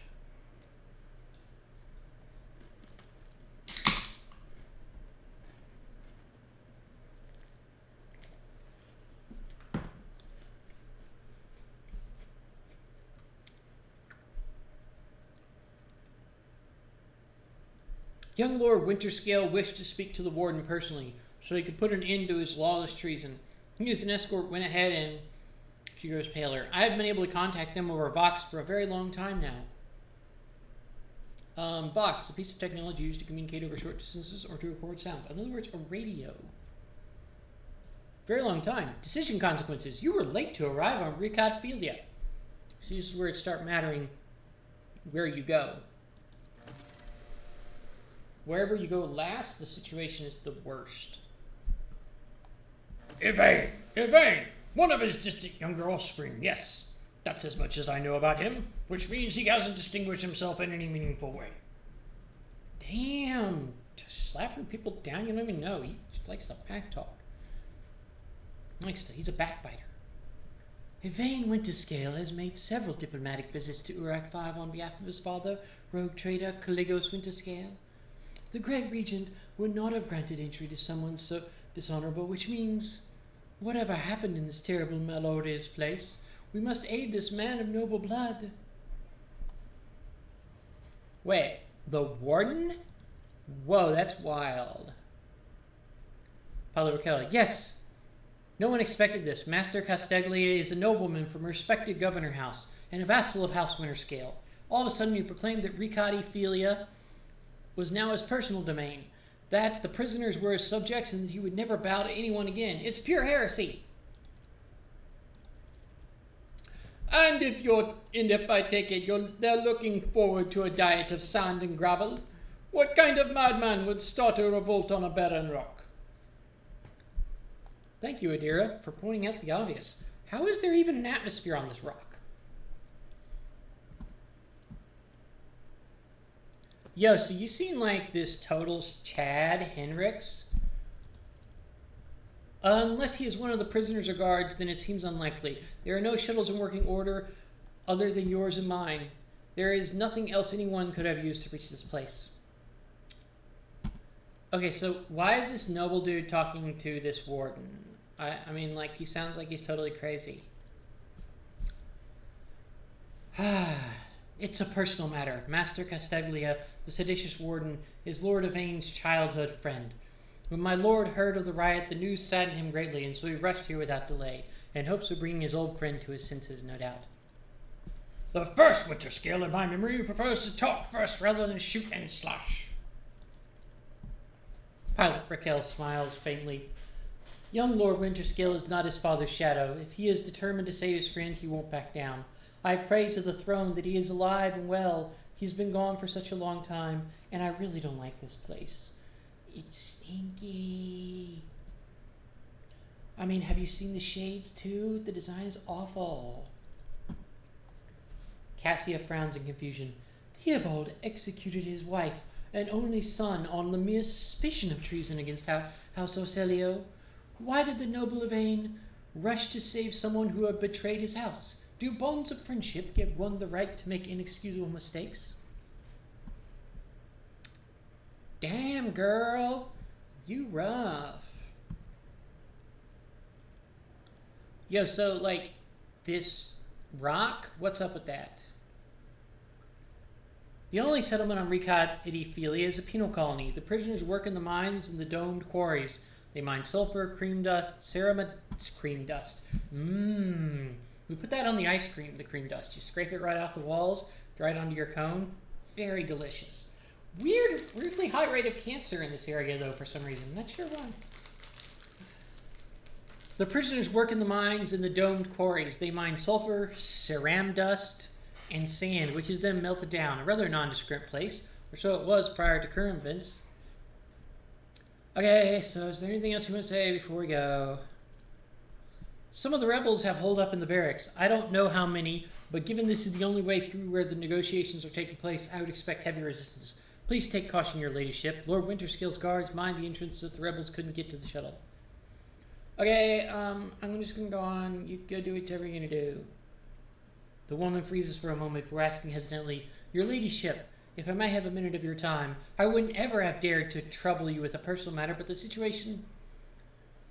In any case, have you been to the capital of Recod Minoris yet? I wanted to ask if you saw a man there, a communications officer by the name of Jaspar. Whoa! Okay, now this is interesting, T. Is this like your boyfriend? We are engaged, your ladyship. No, I haven't been there yet. We're near the last. Like, there's so many Ricards. Philia, Minoris. That's a shame. May the Emperor keep that fool from harm. Thank you for your time, your ladyship. Boop, boop, boop. Alright, let's get going. Go to the map. Oh, we missed a little lootable here. Alright, go to goods. Get some lootables. I'm going to reset our party formation. I'm not actually a fan of it. So I'm going to put Abelard right here to the right. Me to the left. Argenta in the middle. And then I'm going to put these two. What's-her-face and what's-her-face more to the back. To the back of the bus, you freaks!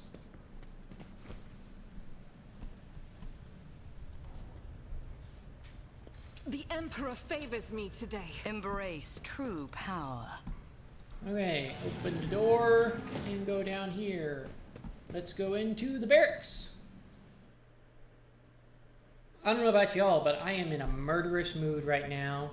I am A kinda... revelation was sent to me. More traps? The future you see could be the whispers of the archenemy. How can you trust your visions, Adira? Let's navigate around. I don't think that's the question you wanted to ask. What you wanted to ask was, how can others bring themselves to trust a despicable psycho like me? Face it, sister. She missed Not one! everybody's I've never as missed one! pig-headed as you are. Oh my gosh. Ministration is a holy task. Do I have any... Oh no, I'm almost out of med kits. Daggum. Prison Diary of Ati Shan, Part 1. Crook shit! Why me? Why? I missed my tithe payment 12 years ago. 12 years! The inspector's writ got lost somewhere in the bowels of the Planetary Administratum and was lying there this whole time.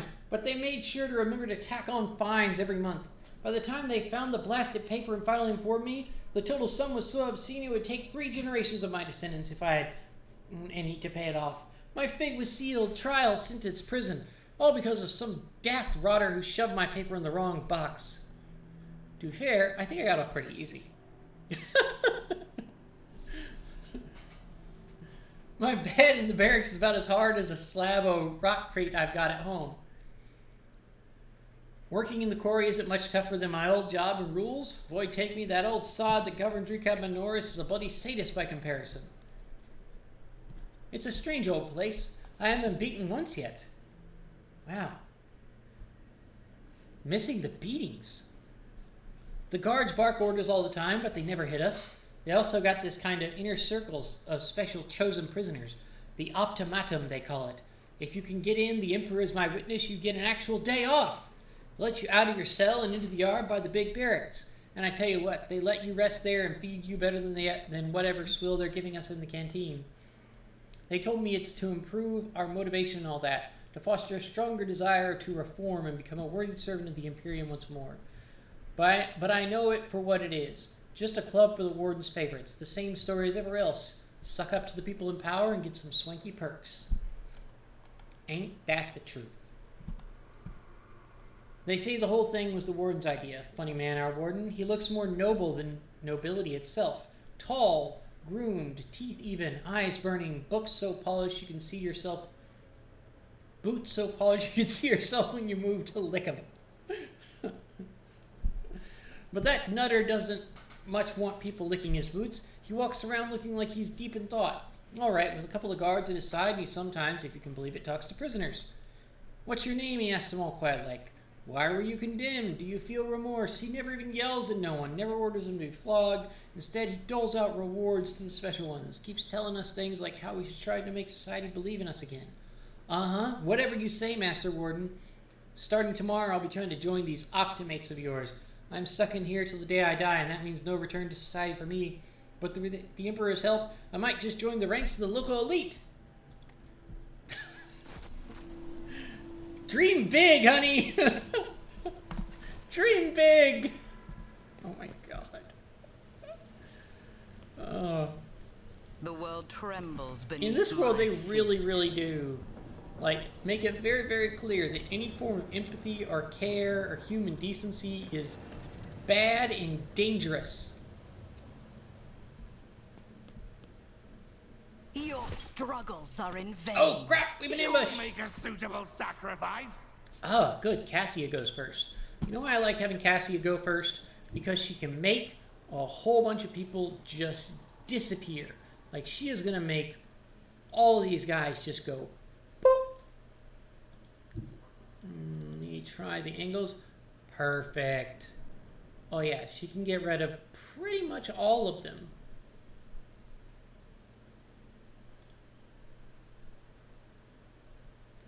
Alright, we'll go with the single. Isn't this a job for the serfs? God, Lilister is so broken powerful. Oh my lord. Alright, we are going to have her voice of command me, so I get the bonus. And...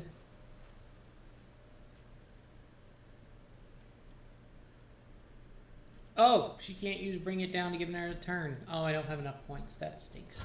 Death to the weak. Time to slaughter someone. Gah! Show me what you've got. What was that? You like turned into a ghost and just ran away. Alright, so first off, let's set ourselves on fire. I will triumph. And then let's orchestrate One those step flames. closer. And then let's charge a dude in the face. And choppa choppa. Only 6 damage? Ugh. That's Death to ridiculous. non-believers. Okay, so because of this, we should essentially not take any more fire damage on each turn from this. We're just going to get the bonus, which is pretty sweet, in my opinion. Alright, let's move a deer over here. I'm going to have her cast Forewarning to give me an improved dodge bonus. And can she see anybody to blind? No. So she's going to Psychic Shriek into this guy's brain pan.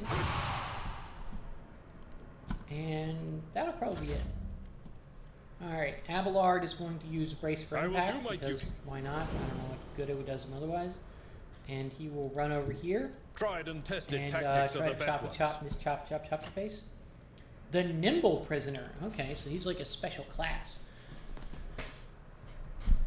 40% dodge chance. Ah!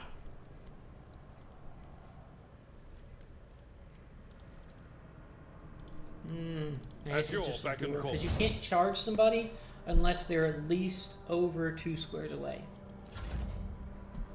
Alright, and move Sister Argenta up.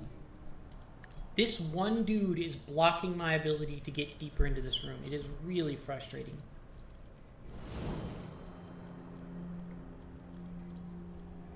Doubt is for the weak. What the heck? Oh my god. Die, you bastard, die! Yay, I hit him for 6 damage. That was next to nothing. Yay. Alright, let's see. Ah, good. Alright, so she is going to move up to there, and she is going to throw If another I little may. stair. I will avenge you. I serve the ruinous powers! Ah! What? She got cacked from one hit from that guy? Oh my god. That's ridiculous. Okay, let's shoot this guy. Actually, let's Through walk over chaos here, I stride. and we'll chop his face. What a satisfying And demise. then we're gonna charge directly into them. And more choppy chop. Soaked Oh yeah, 12 plus 9. That's the kind of damage I like to see. I will Do an triumph. endure so they can't beat me up. I am your doom. Kick. Who knew a simple kick could be so powerful? Ugh, ridiculous. There Right, is run over movement here, in the Adira. Empyrean. Put a little... Ooh, I do not want this Grenadier But of guard course. throwing stuff, so we're going to... We're gonna analyze, expose it. weakness, and then Mind Blast. Was that you? Or Okay, Abelard. Run over here, next to me. Make a little choppy chop on this bugger's face. Reduced to dust. Now let's see if he can charge the Grenadier. Yes! Alright, and then It he will will be spend his done. last point to endure. Alright, and then we move, I will bathe this Argenta up. battlefield in righteous fury. and Argenta is gonna pop Controlled Shot so that everybody allies, so she won't hit allies with this burst fire, and she's just gonna I'll try do to it. blast away at this guy. And she hits twice, killing him. End of combat. Yay! We got a bunch of knives, which are garbage. We don't need the knives.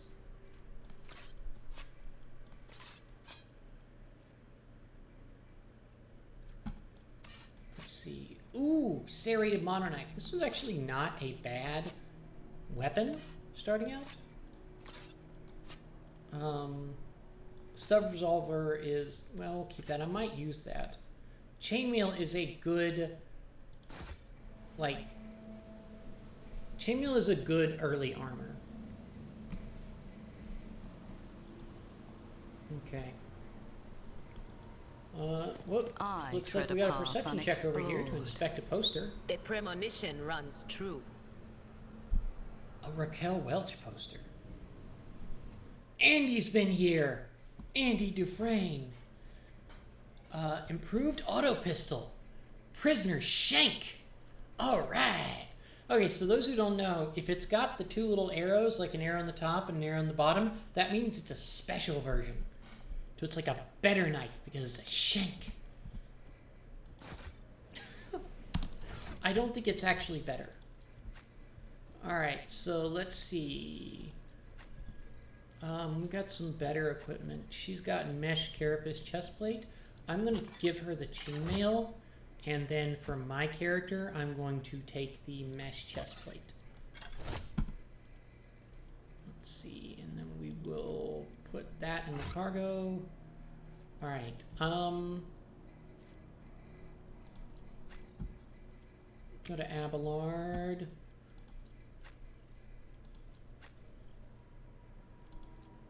Trying to think of, I wanted to change something else. I saw like another weapon. Oh, I was thinking of getting the improved auto pistol, but the improved auto pistol wouldn't be better for anyone. Well, maybe. No, the Ripper auto pistol is better. Just lets her do a ton of attacks. Alright, so let's throw the stub gun into the cargo, and we'll throw the shank into the cargo, and yeah, the serrated monoknife. It's a little better than the sword, and it kind of is cool for Argenta to use a knife instead of a sword. So we're going to add that to cargo. So we're going to swap out the serrated monoknife and sword and blah blah blah blah blah. Alright, we'll leave everything else and let's continue on with the murder spree! Let's seize the opportunity. Once again, at this podcast, I've been we meaning to stand ask, how are you murdering keeping it together rebels. so well? Don't you ever feel awful without her? Enough, there's some Plus. goods We over have a here. duty to the new rogue trader. You would do well to focus on that. If you keep guard your mind key. busy, you will Oh have my less god, opportunity to it's fill a it with room full of awful bodies. things. That's creepy. Oh crap. Lore warp test? That wasn't so difficult. Yeah, it's an 8-pointed star with an eye in the middle. That's generally chaos stuff. That's almost always chaos stuff. The world will bow. You see that on a wall somewhere? Somebody's buddies with chaos.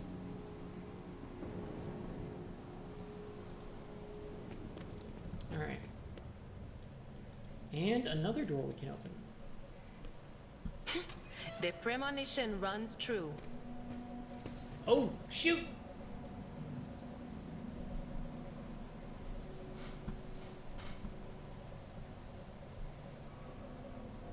My brother in the dawn is nigh. Yes, yes, dear brother, and have a taste of my steel.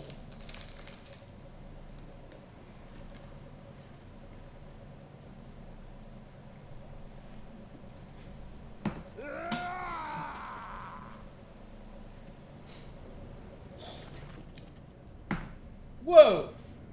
They just stabbed those dudes. Thank the throne. Normal looking faces. We thought we were going to die here with these nutters. The old man with the gap-toothed smile drops his weapon and holds out his hands in a placating gesture. Please don't shoot us, your noblenesses. Let us speak a word. Well, this is a welcome change. Talking before shooting. Still, Lord Captain, look of this ragtag bunch hardly inspires trust. Okay. Whoa, why should I not kill you right now? Here's the deal. We're honest and quiet inmates. Honest inmates. Okay. Like every man in prison is innocent. We didn't want to riot, honest. We just got a little robber going. Well, sitting it out wasn't really an option either. The warden's lapdogs made short work of those who refused to join the festivities, so we had to, you know, play along. But that's all it was, play. We never meant no offense. When we were stabbing those guards, we were just like, we didn't, it weren't personal. It weren't personal.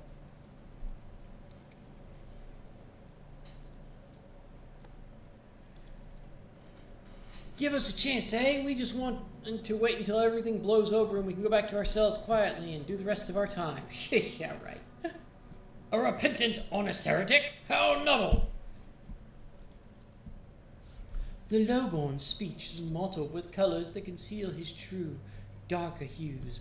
This old man has a long history of lies and is using his wiles on us as well. I see. no foul corruption or ill intent in his words. Wait, so which is it? Which is it? Does he have a long history of lies and he's using his wiles on us? Or does he not have any ill intent? God dang it, Cassia! Make a decision. I'm tired of your doublespeak. Well, what do I get if I let you go? Now you can Now, how can lowly jailbirds hope to thank your noble self? I have an inkling. You see, us here, we're, how should we put this? Different from the rest of the prisoners in this place. We're in here for doing unnatural things with the livestock. Yeah. They're all petty thieves, not us. We're exalted thieves. We're noble thieves. From Recab Minoris, debtors, gutter snipes, they're no one serious. Now we, your nobleness, are cut from a different cloth altogether. We're fortune seekers from the void.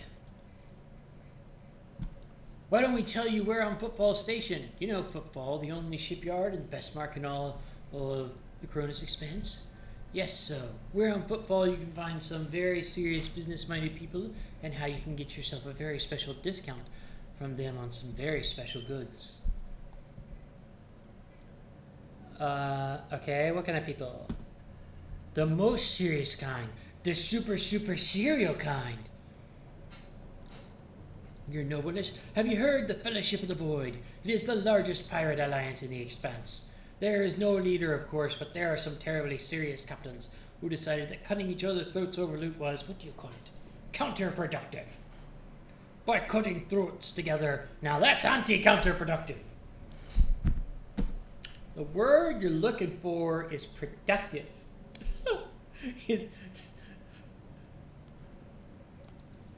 As someone aspiring to be a teacher, this hurts me. This hurts me. It's bad English. And well, their joint efforts leave them with an excess of spoils, so they need to dispose of it somehow, and I, your nobleness, just happen to know someone who handles such kinds of dealings on behalf of those very serious people. Tell me about the Warden and more of the riot, and then I'll let you know my decision. Ha! Why soil your tongue talking about that heretic? But if you insist, here's how it is. The Warden of this here prison, the Honorable Master Castaglia, was a crackpot from the start. The previous warden ran things the proper way. Prayer, 1 meal a day, work, a punch in the chompers from the guards, work again. Is everybody in the Imperium a masochist? Like,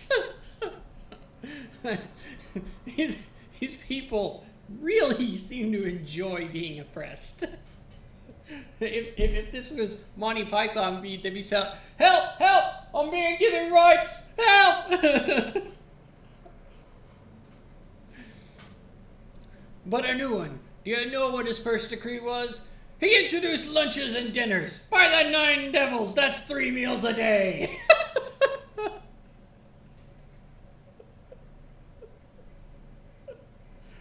I can't with this man.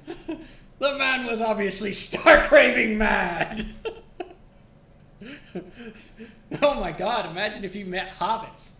He really riot if you found out about 11cs. Things only went downhill from there. The guards quit it with the teeth punching. I tell you, I can't get off unless I'm punched in the teeth at least a couple of times. The warden forbade them. Instead, the Gavasia started counting the prisoners, which prisoners drinking up more things in the quarry or swinging their pickaxes harder or whatnot. And then, would you believe it, they put together a list of the best workers. Rewarding efficiency, insanity! And if someone on that list also showed good behavior, that's when they get promoted to an optimate. That's the upper crust among us jailbirds. Incentives? Incentives? Am I still broadcasting? Someone chime in if you can still see me. You can still hear me. Or that's how it was at first. Then the warden decided it's the optimates, not the guards, who should be in charge of punishments. That it wasn't the overseer's job to watch the prisoners work, it was the optimates. But let me tell you, that's when these goody two-shoes really started to shine. The guards aren't even in the same league as our dear fellows, the Optimates. In the old days, we had maybe 5 or 10 stiffs kicking it a week. And now we're lucky if it was only 50. And that wasn't even the end of it. Did he not like suffering? Now he's complaining about getting too much abuse. And earlier he was complaining about not getting enough. What does this man want? Warden Casteglia moved out of his chambers to live right in the quarry, under the dome, and I think something in his new home really scrambled his brain. He began spouting the wildest things, like the Optimates are saints who will behold the truth, and he started taking them to the quarry. Not all of them returned. The ones who did, you wouldn't recognize them. More beasts than man. They were butchering people left and right, even guards and overseers. The Warden himself had armed them, and that's the whole sob story. But I knew it from the moment he let us have dinners. Oh, this won't end well. I never trusted a man who ate after 2 in the afternoon. The old Kojo's right. Whenever nobles start giving handouts to commoners, something always goes wrong. I mean, with all due respect, your ladyship, no offense intended.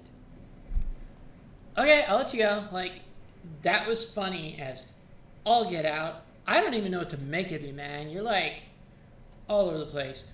And besides, if I can get like a cheap deal on shoes, screw it. I'll go for it. Oh, that's so great to hear, your nobleness. Just great. Now there's our true aristocrat. Not that warden creep. Now then, your nobleness, where was I? If you're ever on Footfall Station, there's this district there, the Shadow Quarters. It's called that because it's located behind the statue of our holiest emperor. I've known folks who called it something else, also on account of it being behind the statue. Don't repeat their mistakes, I tell you. Reverend Hieronymus wasted no time finding and burning them all. Okay? Forgive an old man for getting distracted, so Footfall, the Shadow Quarters. There's a bar there, built into the remains of an old ship, and in that bar in the back room, a certain Ryza does her business. Tell Grandpa Backval says hello. You'll be her favorite client in the blink of an eye. There we are. Well, your nobleness, we'll be going now if you don't mind. Well, we did pick heretical. We're going heretical, so. Go, Scoot, get out of here. This is unwise, Lord Captain. Most unwise. Will do, your nobleness.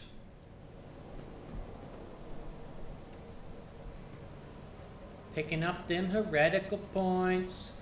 Okay, so we do want to go full heretical, but we actually want to get a few points of dogmatic and iconoclast because that's going to give us other bonuses which are useful. So ideally you want to go up to like level 2 on the other 2 you're not going to pursue, and then go all the way up to level 5 for the path you're going to pursue. And I'll show you that now. So as you can see, for being a rank 1 follower, we get resource preservation.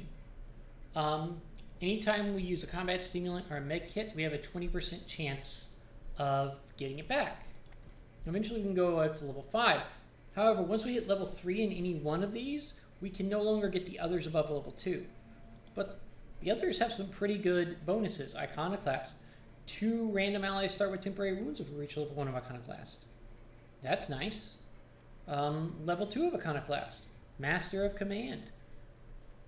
In the first round of every combat, the Rogue Trader and their allies gain 2 plus the Rogue Trader's Iconoclast rank additional MP. So at level 2, they gain 4 additional MP, everybody, for the first turn, which is nothing.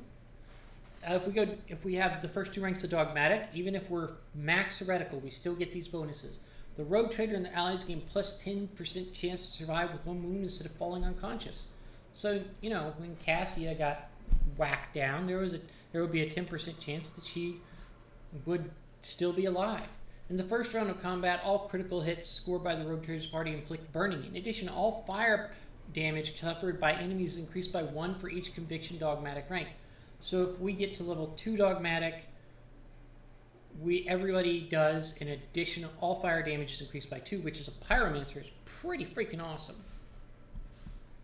And once again, we can go up to level 2 in these without stopping us from going all the way to level 5 in heretical. Okay, so let's keep Powers going. unseen uncover my path. Let's see, what do we got here? Ooh, demolition. We can blow the door open. Prevails. Let's see what's in here. I see the forbidden. Ooh, Foehammer. Oh, I love this gun. I love this gun. This gun is amazing because it's a shotgun that's a pistol. Freaking awesome. I always give this to Adira. Because later on there's a sword she can get, which is it's a life draining sword if she's heretical, and she is heretical because she's a psyker, so they're like, ooh, psychers. Apparently. Well, no, she's an unsanctioned psyker. That's why she's heretical. Alright, so we're just going to nab one of these swords, go back to there, go to Adira, and give her the sword. So now she's got a different set of backup weaponry, but she's almost always going to just have her psychic staff. But still, it's nice to have something, you know? Alright. And I am going to give...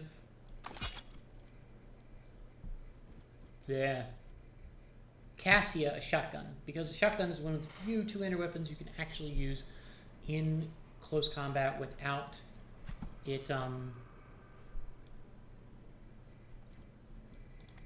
triggering an enemy attack.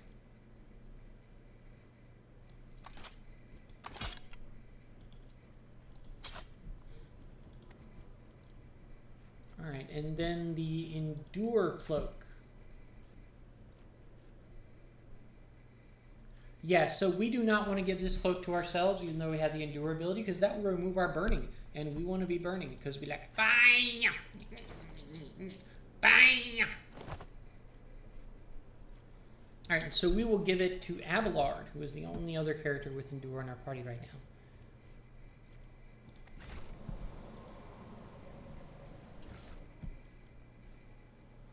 now. Ooh, yes, the Diviner's Staff.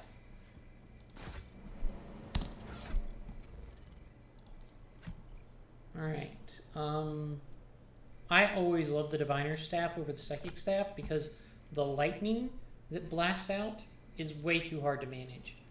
And the Diviner's Staff has this amazing heroic act it gives called Consign Heroic Act that causes your all attacks to auto-crit against enemies. The next attack made against each enemy auto-critical hits. Which is pretty freaking amazing. And she doesn't even have to see them. Just if there's an enemy and one of your people attacks them, critical hit. Freaking ridiculous.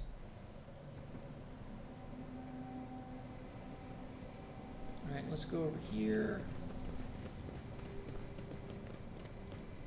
to the main level.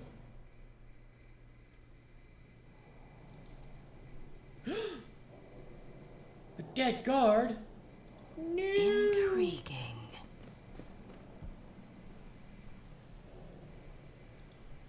Open the door. Build a bridge. Ooh, pick a lock. The Whispers taught me how. Okay, that's the warden's office. Alright, so let's go down to elevator. To the pit. Why would I go through the door? I don't want to go through the door.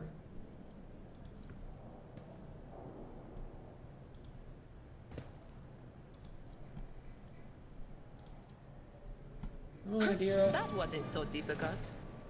Oh, I cannot wait until we actually get a proper engine seer. I tread a path unexplored. The premonition runs true. Ooh, this guy was killed by poison gas. That's not good. They locked him in a room with his own gas. This is what happens when you give people dinner. Explosive diarrhea.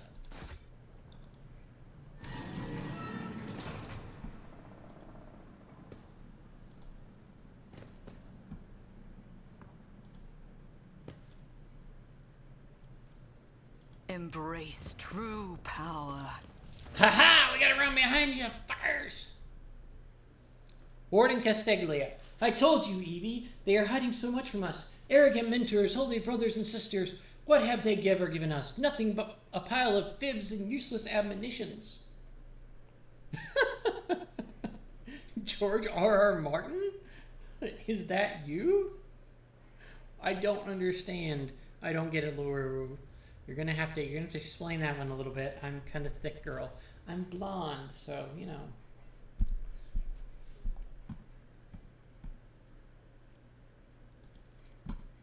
But Aurora, she is different. She spoke to me like no one ever had before. She revealed the truth to me, and now I can reveal it to you. If you just stop struggling for 1 minute. What?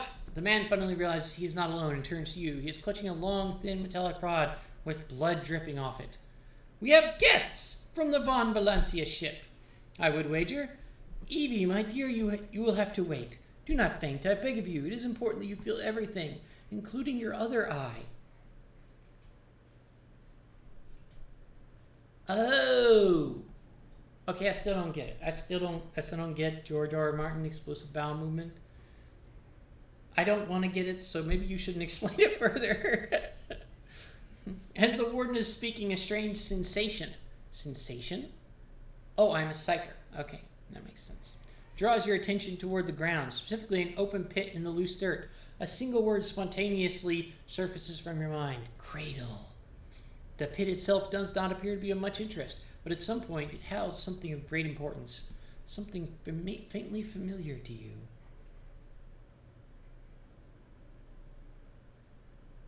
Really? I don't remember that from the show.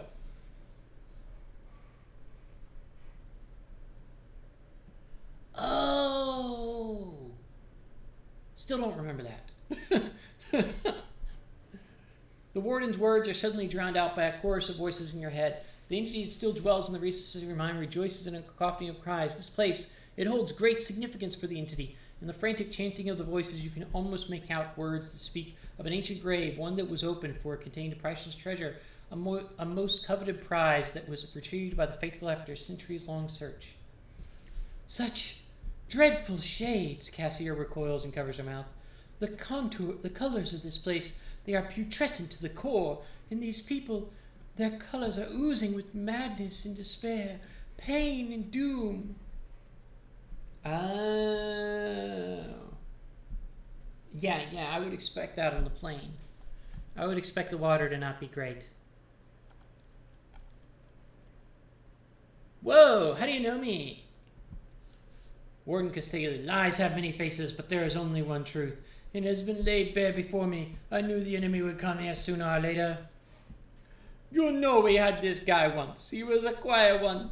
One day he walked into a middle deck bar, threw one back, then pulled out a gun and started shooting people left and right without saying a word. Then he shoved the barrel into his mouth and blew his brains out. Our warden here has exactly the same look in his eyes right now. What I'm trying to say here is, don't give him alcohol. Whoa, who's that dude you got the eye from? He's kind of cute. My sincerest apologies. Where are my manners? Please allow me to introduce Vayne Winterscale, the younger son of Caligos Winterscale, in the flesh. You know, he was so close to witnessing the truth right before you interrupted our little chat. How dare you, contemptible peasant! For every drop of noble blood you spill, you will pay 100-fold more. He's already got a gun, JR. They already got a gun. They all have guns. Way too many guns. Or wait, not enough guns. I think it's the latter. We need to give them more guns. Cassia turns to you for support with an expression that is equal parts indignant and frightened. Abelard shakes his head somberly. That poor fool! I knew nothing good would come of his naive attempt at negotiating with heretics. However, Vayne appears to still be alive, and if we make haste, we might yet save him. Having a scion of House Winterscale in your debt would certainly prove beneficial. I don't think we gave these guys guns yet. But I think the only solution here is just to hand out more guns, okay? More guns. Guns for everyone. 2 guns. Everybody needs not 1 gun, but 2 guns. You got 2 hands, you need 2 guns. Okay, get away from him right now. That is totally gross. You need to go. How rude! How hostage! How rude! Young Winterscale is my guest and dearest friend. He came here to himself to visit his old acquaintance and have a heartfelt talk. And I am merely showing him some appropriate hostility to commemorate our reunion. Oh my god, you're scarring up the hottie so bad. Just stop. That pit. There's something special about it, is it not? And I have valuables once buried there. What was it, a Gucci purse? You are too late, enemy of the truth. This bastion has already fulfilled its great purpose. You will never find the trail of the reclaimed relic that now rests in the hands of the devout. Why are you cutting these people up? Like, seriously. These are my optimates, saints who will guide the flock at the fated hour. Listen, can you hear? You can't hear? They are crying out, calling. It's just that their cries are not meant for our ears. They cast their voices out there, beyond the edge of the glass, into transparent quiet. There they are heard. There their call is answered. And who's Aurora? I knew an Aurora back in high school. You want me to stop with the Valley Girl voice? Okay, new voice for the Rogue Trader. Somebody tell me what the new voice is. Oh, so you managed to barge in here and interfere with the prophetess' design without even knowing who she is? But it is too late now. You will never attain sight. All you can do is accept your fate. I do not like it when people take the prophetess' Aurora's name in vain. I desire their death, enemy of the truth. The time for words has passed. Give your power to this harbinger of Aurora. Let our foes see the truth or become awash in blood. Yay! We're gonna get a fight. Amuses me. I'm so excited to fight. I love fighting. Chaos.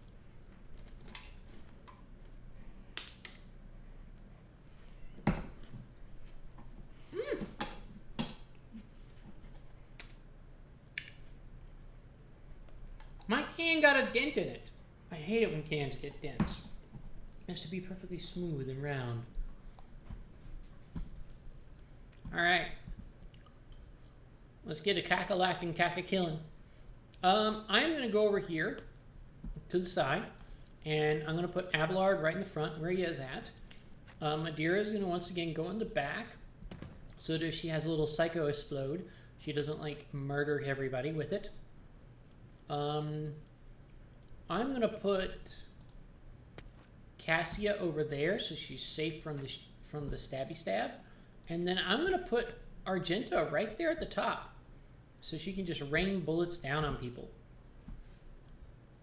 All right, let's go. Chaos guides me. The bad guy? Endure. The bad guy is clearly this Insano. Pain and duty go hand in hand. Insano and the Braino Warden. Okay, so one thing that's really annoying about this fight, if you kill Warden Casteglia, he will simply respawn next to one of these lenses. There's 3 of these lenses. You need to destroy these lenses before you kill Warden Casteglia, or you will have to kill him 3 times. No, 4 times. Yes, the guy with the gun is the one that's bad. The one digging somebody's eyes out is the bad guy, JR. Unless we're digging their eyes out.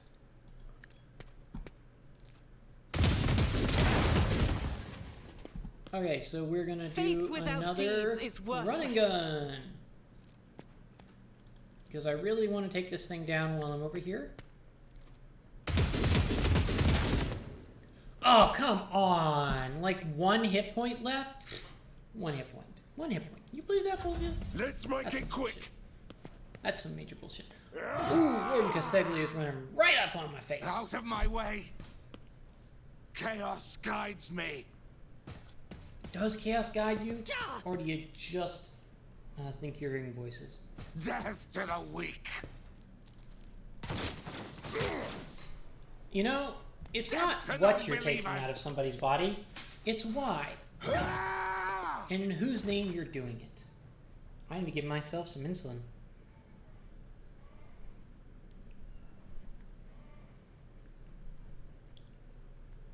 Sorry, folks. This is something I have to do because I am diabetic. And I'm eating crackers. I'm eating crackers. It's very, very bad. Alright. Back to the murder fest! Yay! Murder fest! I'm gonna set myself on Ruin fire. beckons. I'm gonna control these I flames. need no guidance. And then I'm gonna charge no one because the guy's too One close. step closer. Nut monkeys. Well, at least I can use it for movement. I serve the ruinous powers. Wait, so the guards are still working for My them? resolve is He killed his own unshaken. dude. Oh, that's great. I love it when they do that. I love it so much. It's so pretty. It's so sweet. Okay, Adira. We're gonna have Adira go over here. Or no, I'm gonna have her go over here so I she know can what see is to these come. guys to shoot them. And then she's going to Anything else? warn Abelard. Analyze an enemy. See, these prisoners are really easy. They got like 9 hit points, so they're really easy to kill. Actually, what she's going to do is she's going to blind Warden Casteglia. And then she's going to...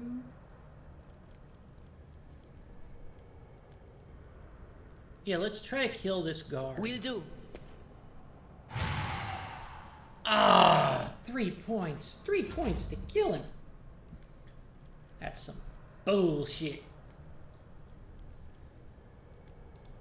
Alright, so we will run... No, I'm not gonna run her out up there. Alright, so I'm gonna send Battlefields are Cassia over always drowned here. in scarlet. And then she can... Voice of command I am a navigator, not a servitor. Argenta, which will give her the bonuses, and then she'll bring it down so Argenta gets an extra attack. And then Argenta will shoot. As the Emperor commands, I act. Freaking finally. Alright, so that's...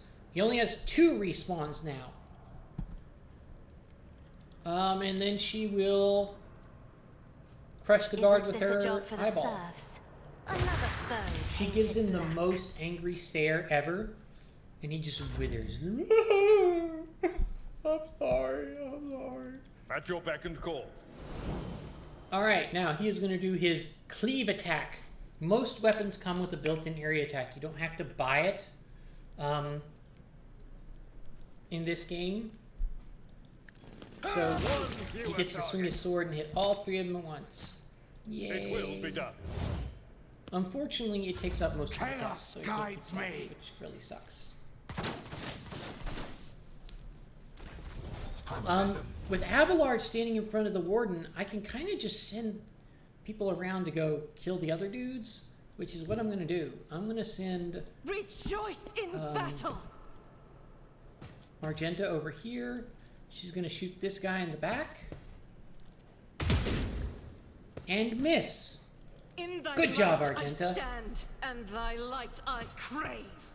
Okay, so we're going to pop her heroic axe so she can fire up to the limits That is of for the weak. her Eradicated. up to the limits of her her rate of fire for her weapon. And okay, she can't shoot those unholy lenses because she... Oh no, she can shoot this one. Let's see if she can hit it. Did she miss? I think she missed. That's just sad. Okay, we're not... Argenta, I'll do it. just try to finish this guy off with your last Each shot. strike is a prayer. Okay, there we go. Out of my way!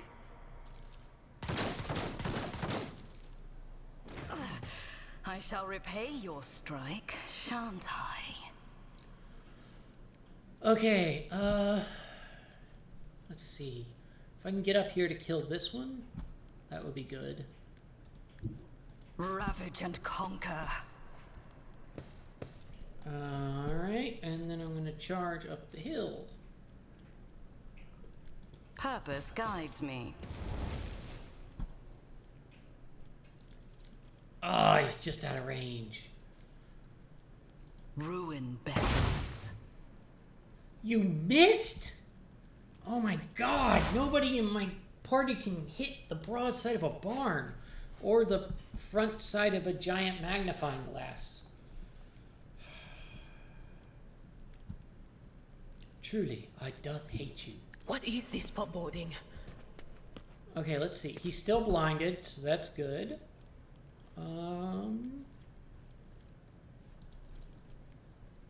She doesn't have range to hurt anybody. Dadgummit. Alright, so she will just use Consign to make this guard. No can do. She can't consign that guard. Dadgummit. Anything else? So this is a constant problem, especially early on when you don't have a lot of ability options, is you often don't have anything to do. Like, you just end your turn with a bunch of AP left. It's really irritating. Alright, so we're gonna run Cassie Be over. careful not to cross my gaze.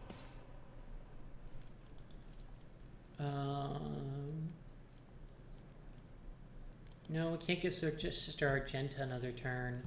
She doesn't really have much use for anybody giving anybody another turn. So she'll I'm just not tackle like accustomed. this. Try to die with grace, at least. And I mean, I might as well give the Rogue Trader another turn. Maybe she can hit with her Melt-A-Gun. Ooh, I can use Charge to get up right next to him. Yeah. Alright. Alright, in that. And Abelard. Abelard. Chop him down. Chop it, chop, chop, chop, chop, Indeed. chop. An exemplary strike. Alright, endure and then end your turn, Abelard. Chaos guides me. Apparently Chaos needs glasses.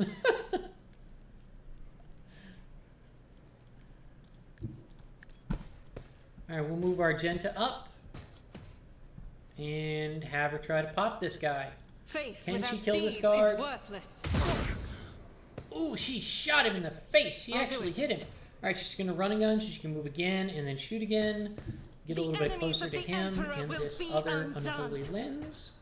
And shoot him Doubt in the is face for the again. weak. 9 more damage. Alright, so he only needs 6 more damage and he's dead. Yeah. Your efforts amuse Alright. me.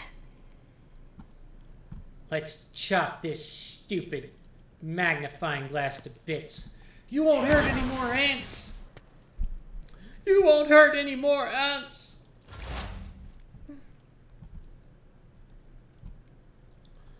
Ants. Won't anybody think of the ants? Cover me! Nope, Adira can't reach anybody. Great. End her turn. Alright, Cassia will move closer to help out with give this me one. strength. With this lens. Can she use help? Yep, she's gonna hold it in her gaze. Exploded! Yeah!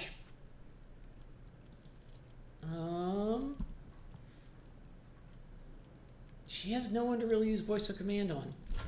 Ugh. So frustrating. Alright, Abelard, chop him in the face At your again. beck and call. And endure. Victory is imminent. Just keep keeping him busy, Abelard. Death to the weak. Pain cleanses the body. Ow, she took, you see that shot right in the face. Holy crap, he got her Guided right by in between faith. the eyes. I'll do it. Alright, girl, you can do it, you can do it. Yes! And we get a kill. Alright, so now because she's killed twice, we're gonna pop Revel and Slaughter, which improves her ballistic skill, her critical damage, and her critical hit chance for the rest of the battle. As the Not Emperor that there's much of a commands, battle I left. act. That is not the We'll Emperor's have her will. run and gun so you can get an extra shot.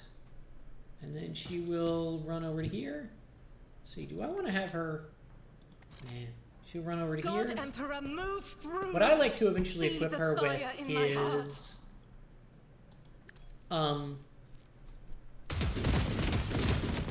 Oh, crap. We almost killed Adira. A murder boner? Kinda, yeah. She I mean, there is nothing that makes Argenta happier than killing heretics. It's... Honestly, her version of heaven would just be a never-ending battlefield of heretics in an bolter with an inexhaustible clip. Amidst the carnage, I find purpose. That would be heaven for this woman. Alright, I'm gonna charge over. Come on, charge. I could charge I need no Argenta. I could guidance. charge her and stab her myself. Alright. Why can't I target the unholy lens? Alright, so I'm gonna do heroic Whispers, during breach to give guide myself my another hand. turn. And then I will move next to the lens. And then I will murder the lens. I will triumph. For justice! For the ants! One step closer. And there's the last lens. Yay! So now I can go ahead and kill this guy. Can I reach? No, melted gun won't reach him. Alright, Adira. Melt his brains. Analyze enemies. Was it you? Or...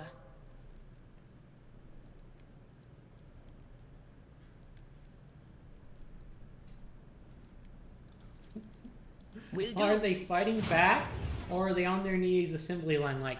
It's almost kind of like they're on their knees assembly line like because they're just that easy to kill.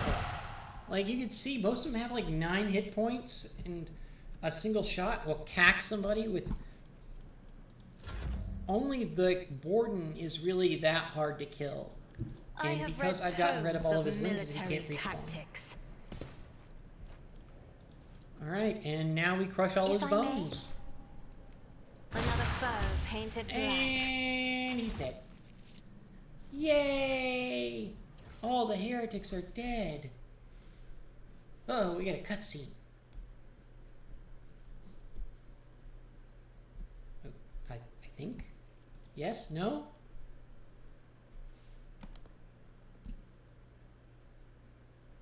Oh, I was so frustrated. And he literally respawned like 4 times. What is going on here? Is this... Okay, there we go. I don't believe we've been properly introduced. Blood is bubbling on the young man's lips and his voice is barely audible, but even now it remains melodious and quite courteous. Yvain Winterscale af Coronis. Greatly pleased to make your acquaintance. On the rare days that Lord Winterscale visited Urak 5, the station was awash amidst of warm hues. We were forbidden from meeting each other, but I was delighted still to see such rare colors in my home.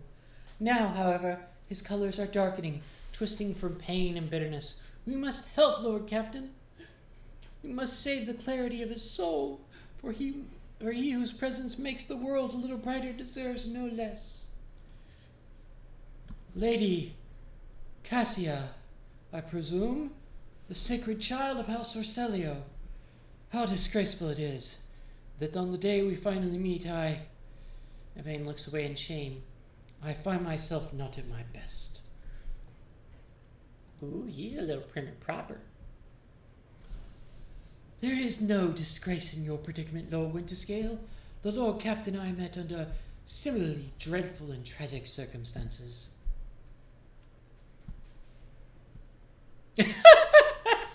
I can just murder him. What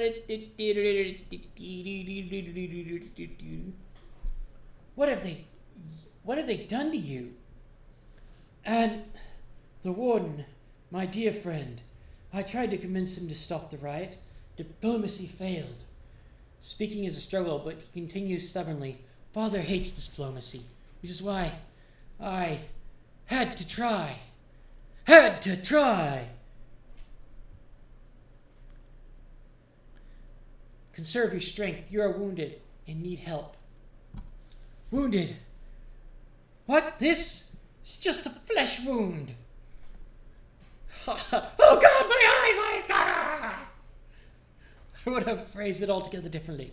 Tortured and maimed, perhaps? Have you ever had your eyes burned out? This was my first time. I cannot say I recommend the procedure. He is either trying to make light of the situation or glowing delirious from the pain. ¿Por qué no los dos? ¿Por qué no los dos?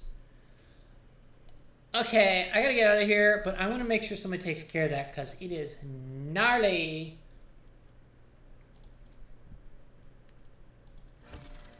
He passes out. Alright, so let's pick up all of our loot. Ooh, a noble sword. This thing is garbage. Precise las pistol. That is actually really good. We're going to take that. It's one of the few las pistols you can get early on that fires a single shot instead of just a burst. Awoken prisoner. Yeah, these are just like regular axes, so not that useful. Ah, and we're missing some loot up here.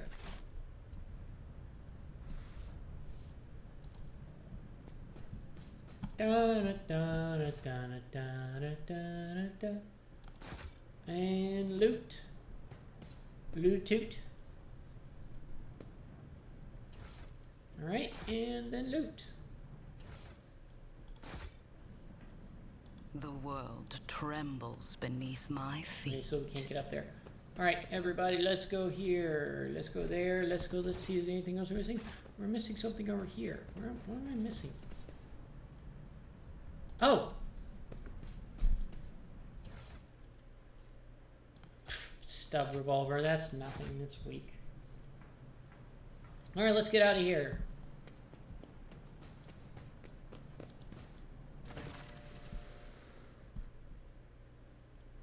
Your eyes are drawn to the shards of enormous lenses scattered around the broken device. At first you are uncertain as to what troubles you, but suddenly the realization hits you.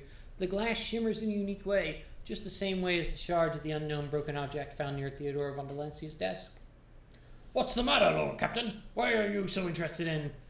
Abelard trails off when he notices what you are looking at. He instantly makes the connection. By the Imperium Saints, it cannot be! Adira bites her lip. I see it too. Whatever that thing in the study was, it was made from the same material as this junk. What? Abelard is at a loss for words. He takes a moment to collect himself, and all at once he starts pouring out in a hasty sputter. I really wish he would just actually be at a loss for words for once. This man really loves to talk. It's a mistake! Slander meant to blemish the good name of a person who is now dead and cannot even defend herself. First those minions of the archenemy murdered Lord Captain Theodora, and now... This cannot be tolerated! It will not be tolerated! Come now, Abelard. Remember what she was like. Adira's smile betrays her grief, but at the same time it is strangely knowing. Brazen, assertive. It was like her entire life was a race against fate until fate caught up with her in the end. She would have gone headfirst into a black hole if she had thought it would put her even one step ahead of everyone else out in the expanse. If we could just find out what she was keeping in her desk, why she went to get it during the attack. Sister Argenta's beautiful face is full of grief. How bitter it is to know that you were born from bad blood. Do not let this knowledge drag you into darkness. Perception test succeeded. The sister's words ring with a genuine, sincere hope that you be blessed with a worthier fate. She does not appear to be as shocked by the news of Theodora's possible heresy. Huh.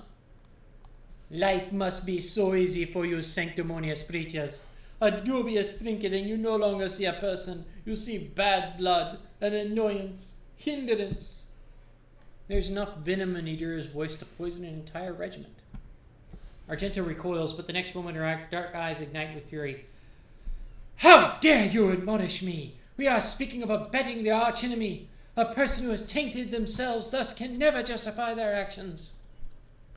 Sure, why go through all the trouble of trying to make sense of anything when you can just label them a heretic and call it a day? Except, dear friend, I seem to remember that you didn't mind Theodora so much while you were aboard the ship. You didn't leave her side for even a moment. She rescued you, aided you, and your adoration wilted the moment you heard her accusation. Sully your memory. You weren't surprised or upset. You just gave up on her and moved on.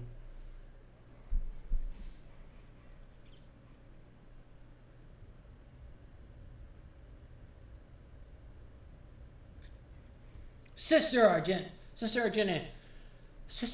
you will cease these insinuations about Theodora at once. I will not allow the name of Von Valence's family to be defamed by such words. Argenta's fiery gaze instantly bores into you. She coldly bites out. The deeds of the rogue trader's predecessors speak more loudly than any words I could utter. Walk away from the device. All right, let's get out of here. I want to get out of here. Come on, people. Let's go. Let's go. All right, and now we go back to the front. And we let Raquel know that she can go pull her boy out of there. And then we get the heck out of here and go to Recad. Well, I guess not. I thought I talked to her at the end. I couldn't remember. Well, whatever. All right, let's return to the Void Ship. Oh, I missed some stuff. I'm not going to read it. Let's just take it.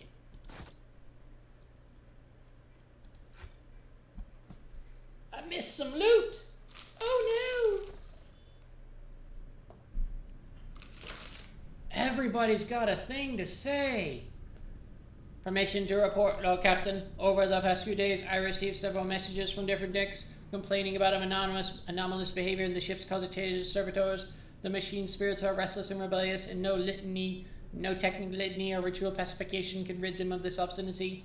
The text priests can deal with the vessel systems, but the servitors, they make errors in their tasks, disobey orders, change the assigned rituals, or sometimes downright freeze if in trance. A click comes to the Vox channel, followed by a weary sigh. Lord Captain, occurrences such as these are caused by errors in cogitator calculations, or have some other sensible explanation. I beseech you not to take after those who whisper about the ship being cursed or possessed. Idira joins the channel and chimes in playfully. Is everybody gonna put an opinion in? I think we need to start having passwords on these channels. Oh, don't stop, old man. All these peculiar happenings have long since turned into local legends. A door slams shut, a lumen starts flickering. Folk have grown used to all that. So your resident ghost has decided to up the ante. I'm telling you, things are only going to get worse from here. The technomats inspected the servitors, concluded they pose no danger. According to the servants of the Omnissiah, such behavior is caused either by the echoes of minds not completely eliminated or by manifestations of the machine spirit's will. Nevertheless, the faulty servitors make the crew's task considerably more difficult, and High Factotum Jamrus Denrock would like to discuss how we should deal with the defective property. He is awaiting your audience on the bridge. Okay.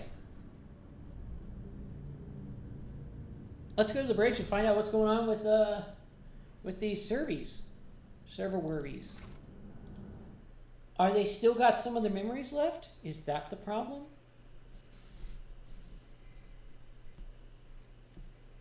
Also, is it just me, or is the title Factotum pretty cool?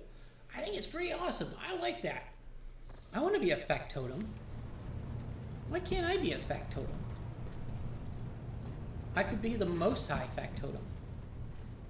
High Factotum Jamrus Damrock greets you with a cool smile and the merest hint of a bow. Pleasure to meet you, To see you, Lord Captain. How may I be of assistance? There's a problem with the servitors. You see, your ladyship, the ship's servitors have been functioning late. They violate protocols, interrupt their tasks, observe crew members for long periods of time. Oh my god, they're getting creepers? Ew. I once had a creeper in college and he just constantly stared at me in class. It was so weird. I ended up just like kicking him in the nuts one time at a party. He didn't stare at me anymore after that. Have you tried kicking them in the nuts? Move erratically with no meaning or purpose. Jamrus Namrock nervously pulls on his luxurious frock coat as if it were uncomfortably tight. Had it been a routine technical fault, I would have decided the fate of these servitors myself, but I deemed it necessary to notify you. I do not wish to hide such irregularities from the Lord Captain. If you wish to observe the servitors' unusual behavior before you decide their fate, this can be arranged. The majority of defective units have been delivered to one of the storage compartments pending your decision. Okay, so this is a good opportunity to do something very heretical. So we're going to look at the servitors. And we also get our first, like, storybook event that isn't actually animated. When her ladyship arrived at the scene, she found the servitors in the same position that they assumed after they had been corralled into the bay, all standing in a long, spiraling line and facing the center of their strange formation. The moment her ladyship crossed the threshold of the bay gate, their bodies jerked into motion, all as one. As if obeying a command, the servitors turned to face the Lord Captain. The technomats tasked with overseeing the defective units even reached for their weapons, but then the servitors went still just abruptly, staring at her ladyship with vacant eyes. All present held their breath, disturbed by this sight. We waited for the Lord Captain to speak. Her ladyship, Bianca von Valancius, took several steps towards the servitors. Immediately, the servitors, each and every one of them, stepped toward the Lord Captain in perfect unison. They mimicked her movements with frightening precision. The rogue trader halted in her place, and after a moment's thought, waved her hand, and the servitors, just as synchronously, repeated that gesture as well. And then she started dancing the Macarena, and they were surprisingly agile. Oh my god, I've always wanted backup dancers! This is the greatest! When the Lord Captain turned quizzically to the technomats, so did the servitors, as if mocking her. Whatever the Lord Captain did, be of an incline to the head, a wave of the hand, a step to the side, the defective units repeated without a moment's delay or hesitation, like grotesque marionettes controlled by an unseen puppeteer. We observed this mime unfold in distressed bafflement for nearly a minute until the servitors finally came to a stop. Not sensing any threat from them, the rogue trader approached with confidence. The Lord Captain examined the servitors. As high factotum, it was I who had prompted that entire inspection, thus it was my duty to follow the Lord Captain. As we stepped closer, we noticed a fascinating regularity. The servitors' pupils, normally still, were shaking wildly. Their pupils? What about the rest of their eyes? Just their pupils? Okay. Their bulging veins were pulsating under their copper collars, inscribed with their past offenses. It was as if those mindless hack machines were locked in a perpetual state of extreme tension. A visibly shaken technomat behind us proposed that the human souls had awakened within the servitors' bodies after a long slumber deep within their lobotomized brains. Formerly bereft of intelligence, they had attained awareness, feeling, and understanding. After a pause, the technomat added that the servitors used to function properly and that no one had been able to explain the change in their behavior. Her gaze still trained on the motionless but animated half-machines and half-people, the Lord Captain... Alright, heretical! Suddenly drew an iridescent blade, one I had seen before, and as if following some unheard command, plunged it into the nearest servitor. Heretical +3. Yay! The moment the blade sliced open the pale flesh, a wild howl washed over the cargo bay. We heard the screeching and crackling of servo motors. As if having regained the ability to feel pain, the wounded servitor struggled to open its sewn mouth. But all it could muster was a stifled moan of horror. The Lord Captain's victim fell to the metal deck, and all the other servitors came crashing down with it. We all felt the grip of an otherworldly, bone-chilling cold. As I met the technomat's fearful gazes, I realized that none of those present had any explanation for what had just transpired. The engine seer prime proceeded to the center of the spiral of servitor bodies, stood over them grimly, studying their lifeless faces, and spoke thus. This tech phenomenon warranted comprehensive study. Further investigation has been rendered impossible. Perhaps it was a trick of my imagination, but I thought I caught a semblance of sorrow in his gaze in that moment. The Lord Captain, seemingly not attaching any importance to the situation, sheathed the blade and left the cargo bay without a word. Okay. What? Why does everybody want to talk to me? Stop talking to me. Leave me alone. Alright, so we're going to do one last thing before we end it for the night. We're going to go to the ship and we're going to get some kit. The box crackles with life and Master Helmsman Ravor addresses you. What we have here, Lord Captain, is not very noticeable, but there's a void ship sitting in the local asteroid field. It sure is quiet, like it's huddled up here on purpose. It's not like I'm surprised. The thing is more scrap heap than ship at this point. Somebody sure went to town on it. We are registering critical damage to the hull and depressurization of several compartments. Oh, there's an incoming transmission now too. Ragged void ship. Hear us? Vox transmission hisses and abrupts cut leak to static. Do not require assistance.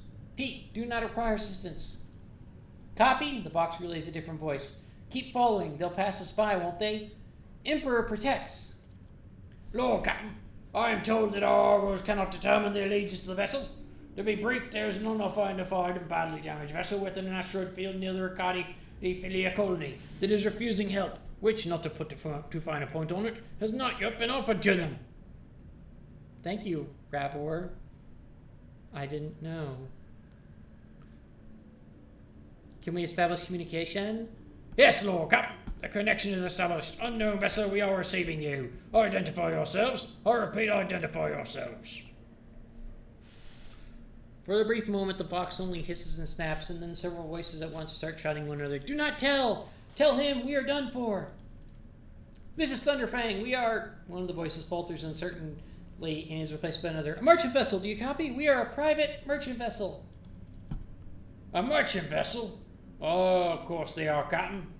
Damn my stupid head, where did I hear his name before? Thunderfang. So, can you tell us anything else other than just, like, your Thunderfang? Because that's kind of a cool name. I like that name. I want that name. Why? I don't know. Yeah, what if? Certainly not.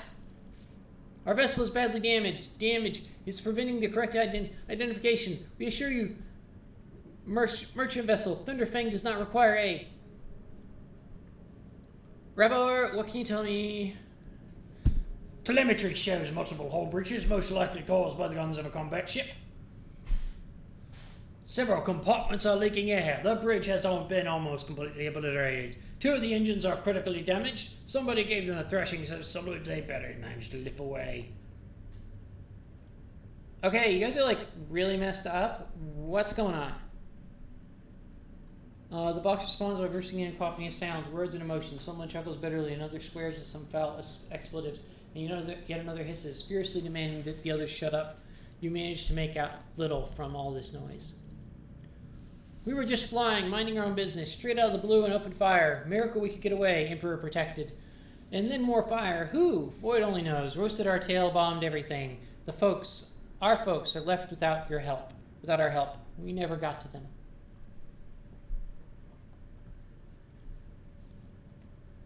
Thunderfang, stop playing games. I don't like games. Just tell me what's going on. Just get to it. Oh my gosh. Happy now? What have you done? Idiot! It is too late now. The box channel is again filled with angry whispering of several voices. The whispers and static drowned by a clear, slightly frightened voice. Do you copy? We are the Fellow of the Void. We did not come here to loot, on a different business, to help our own, out of jail. Do not hurt, least we already had our Kronos cleaned. How about striking a deal? Our hold is full of goods.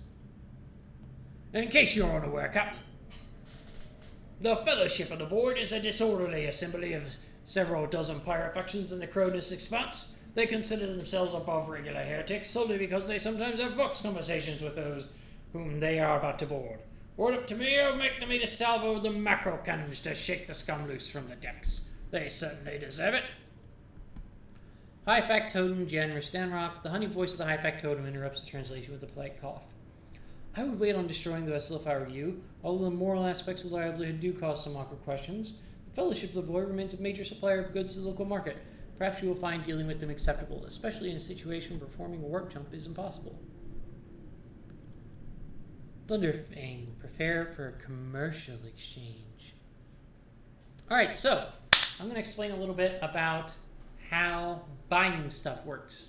See the bottom left, we have profit factor. As a rogue trader, we are essentially uber billionaires. We're trillionaires. We have multiple planets worth of wealth to deal with, to draw upon. So we don't actually buy stuff for gold.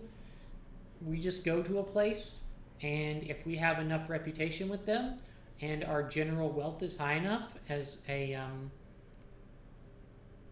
then we can just get whatever we want, because we're assumed to have enough money to afford it. It is almost always good when you come to a store to grab everything that you can, because buying stuff does not reduce your profit factor. And what it does do is it gives you more stuff you can later trade for influence. So we're going to get this armor, we're going to get this flamer, we're going to get this camouflage robe, we're going to get this melt-to-charge, and now we're going to try to buy up a little bit, because I want to get some of this other stuff, which is really good, especially when I get those med kits. So we're going to go to reputation. We're going to sort this in ascending order. Hide untradeable.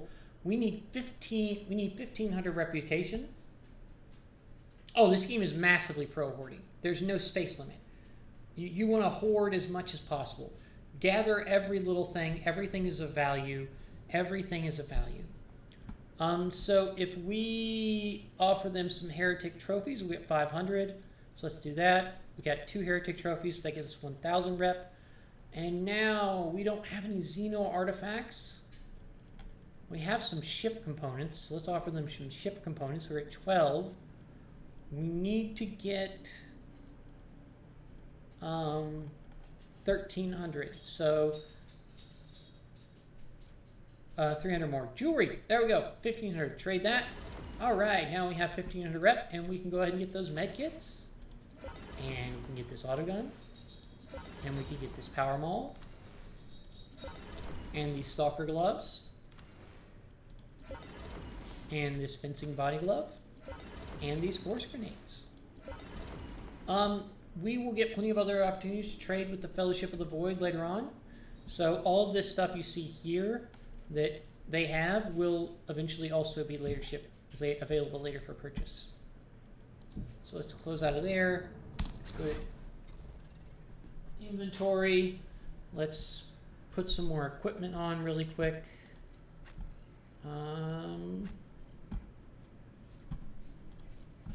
Yes. Okay, so I'm going to give this camouflage robe to Argenta.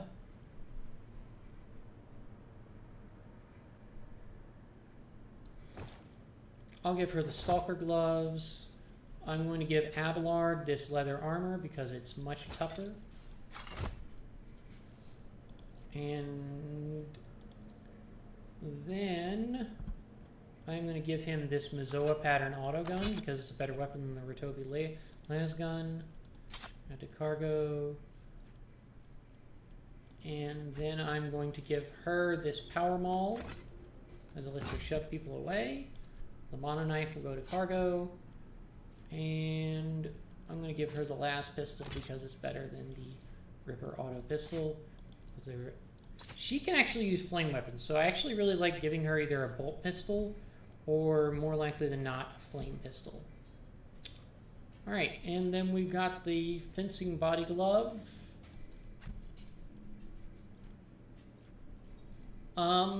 Which gives dodge against melee attacks and parry, so we're going to give that, because it's a light weapon with the same armor as this medium, but it doesn't reduce our dodge chance.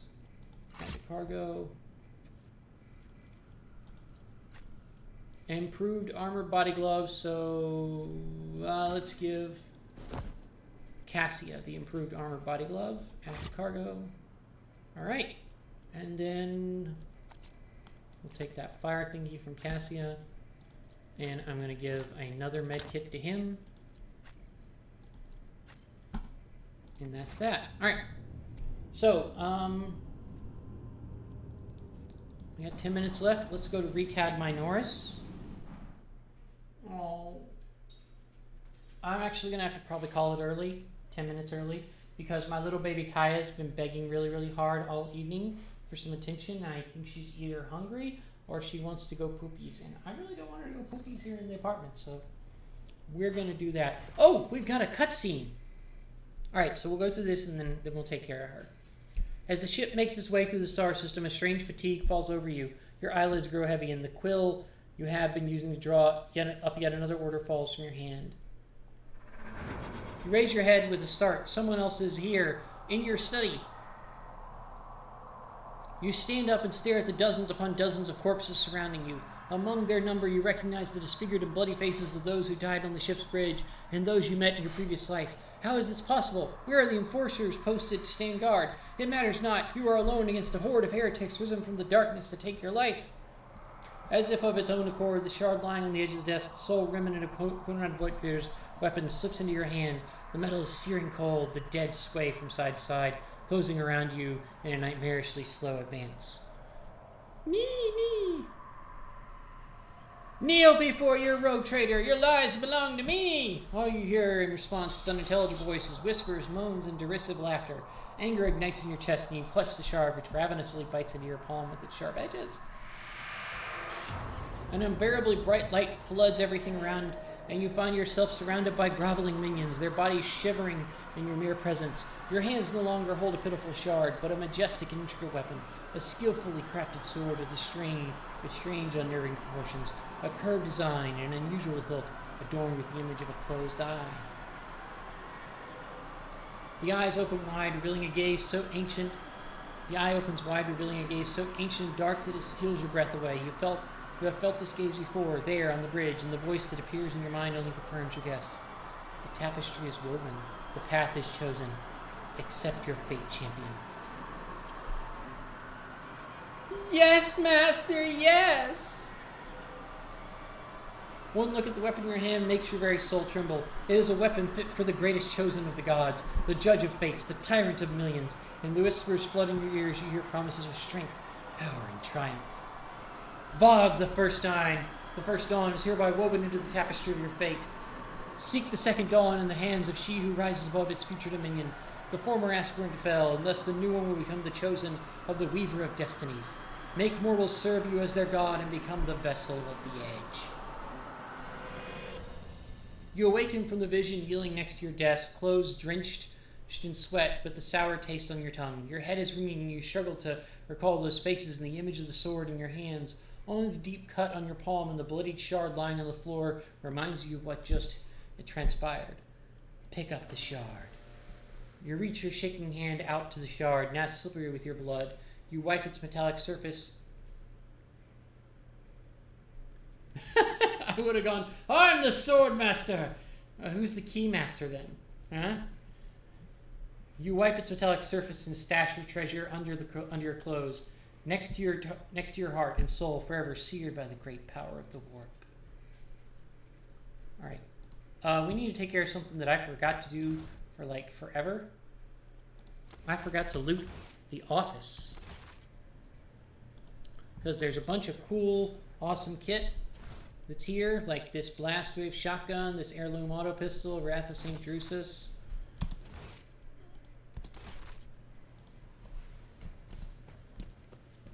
And goods. Cracked data slate, we'll look at that later. Tab and goods.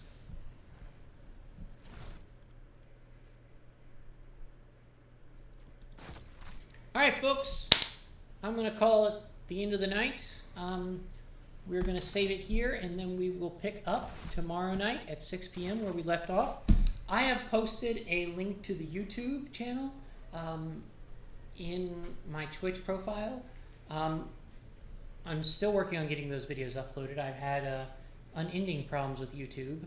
I also posted a link to my GM Start Playing page where you can find the games I'm running.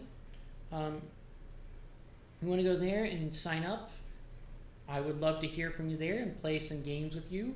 Once again, on the 16th, I think it's the 16th. Okay, so on the 15th, I'll be running the first session of my Warhammer Fantasy roleplay game. On the 19th, I'll be running the first session of my Black Crusade game, and on the 20th, I'll be running the first session of War Machine: Legend of the Witchfire. If you don't see them up there, check tomorrow. But swear to you, by the start of the next stream, all those games will be up there. The Warhammer Fantasy one is already up. I'm gonna put up the War Machine game next, and then the Black Crusade game. All right, much love. Thank you for joining me.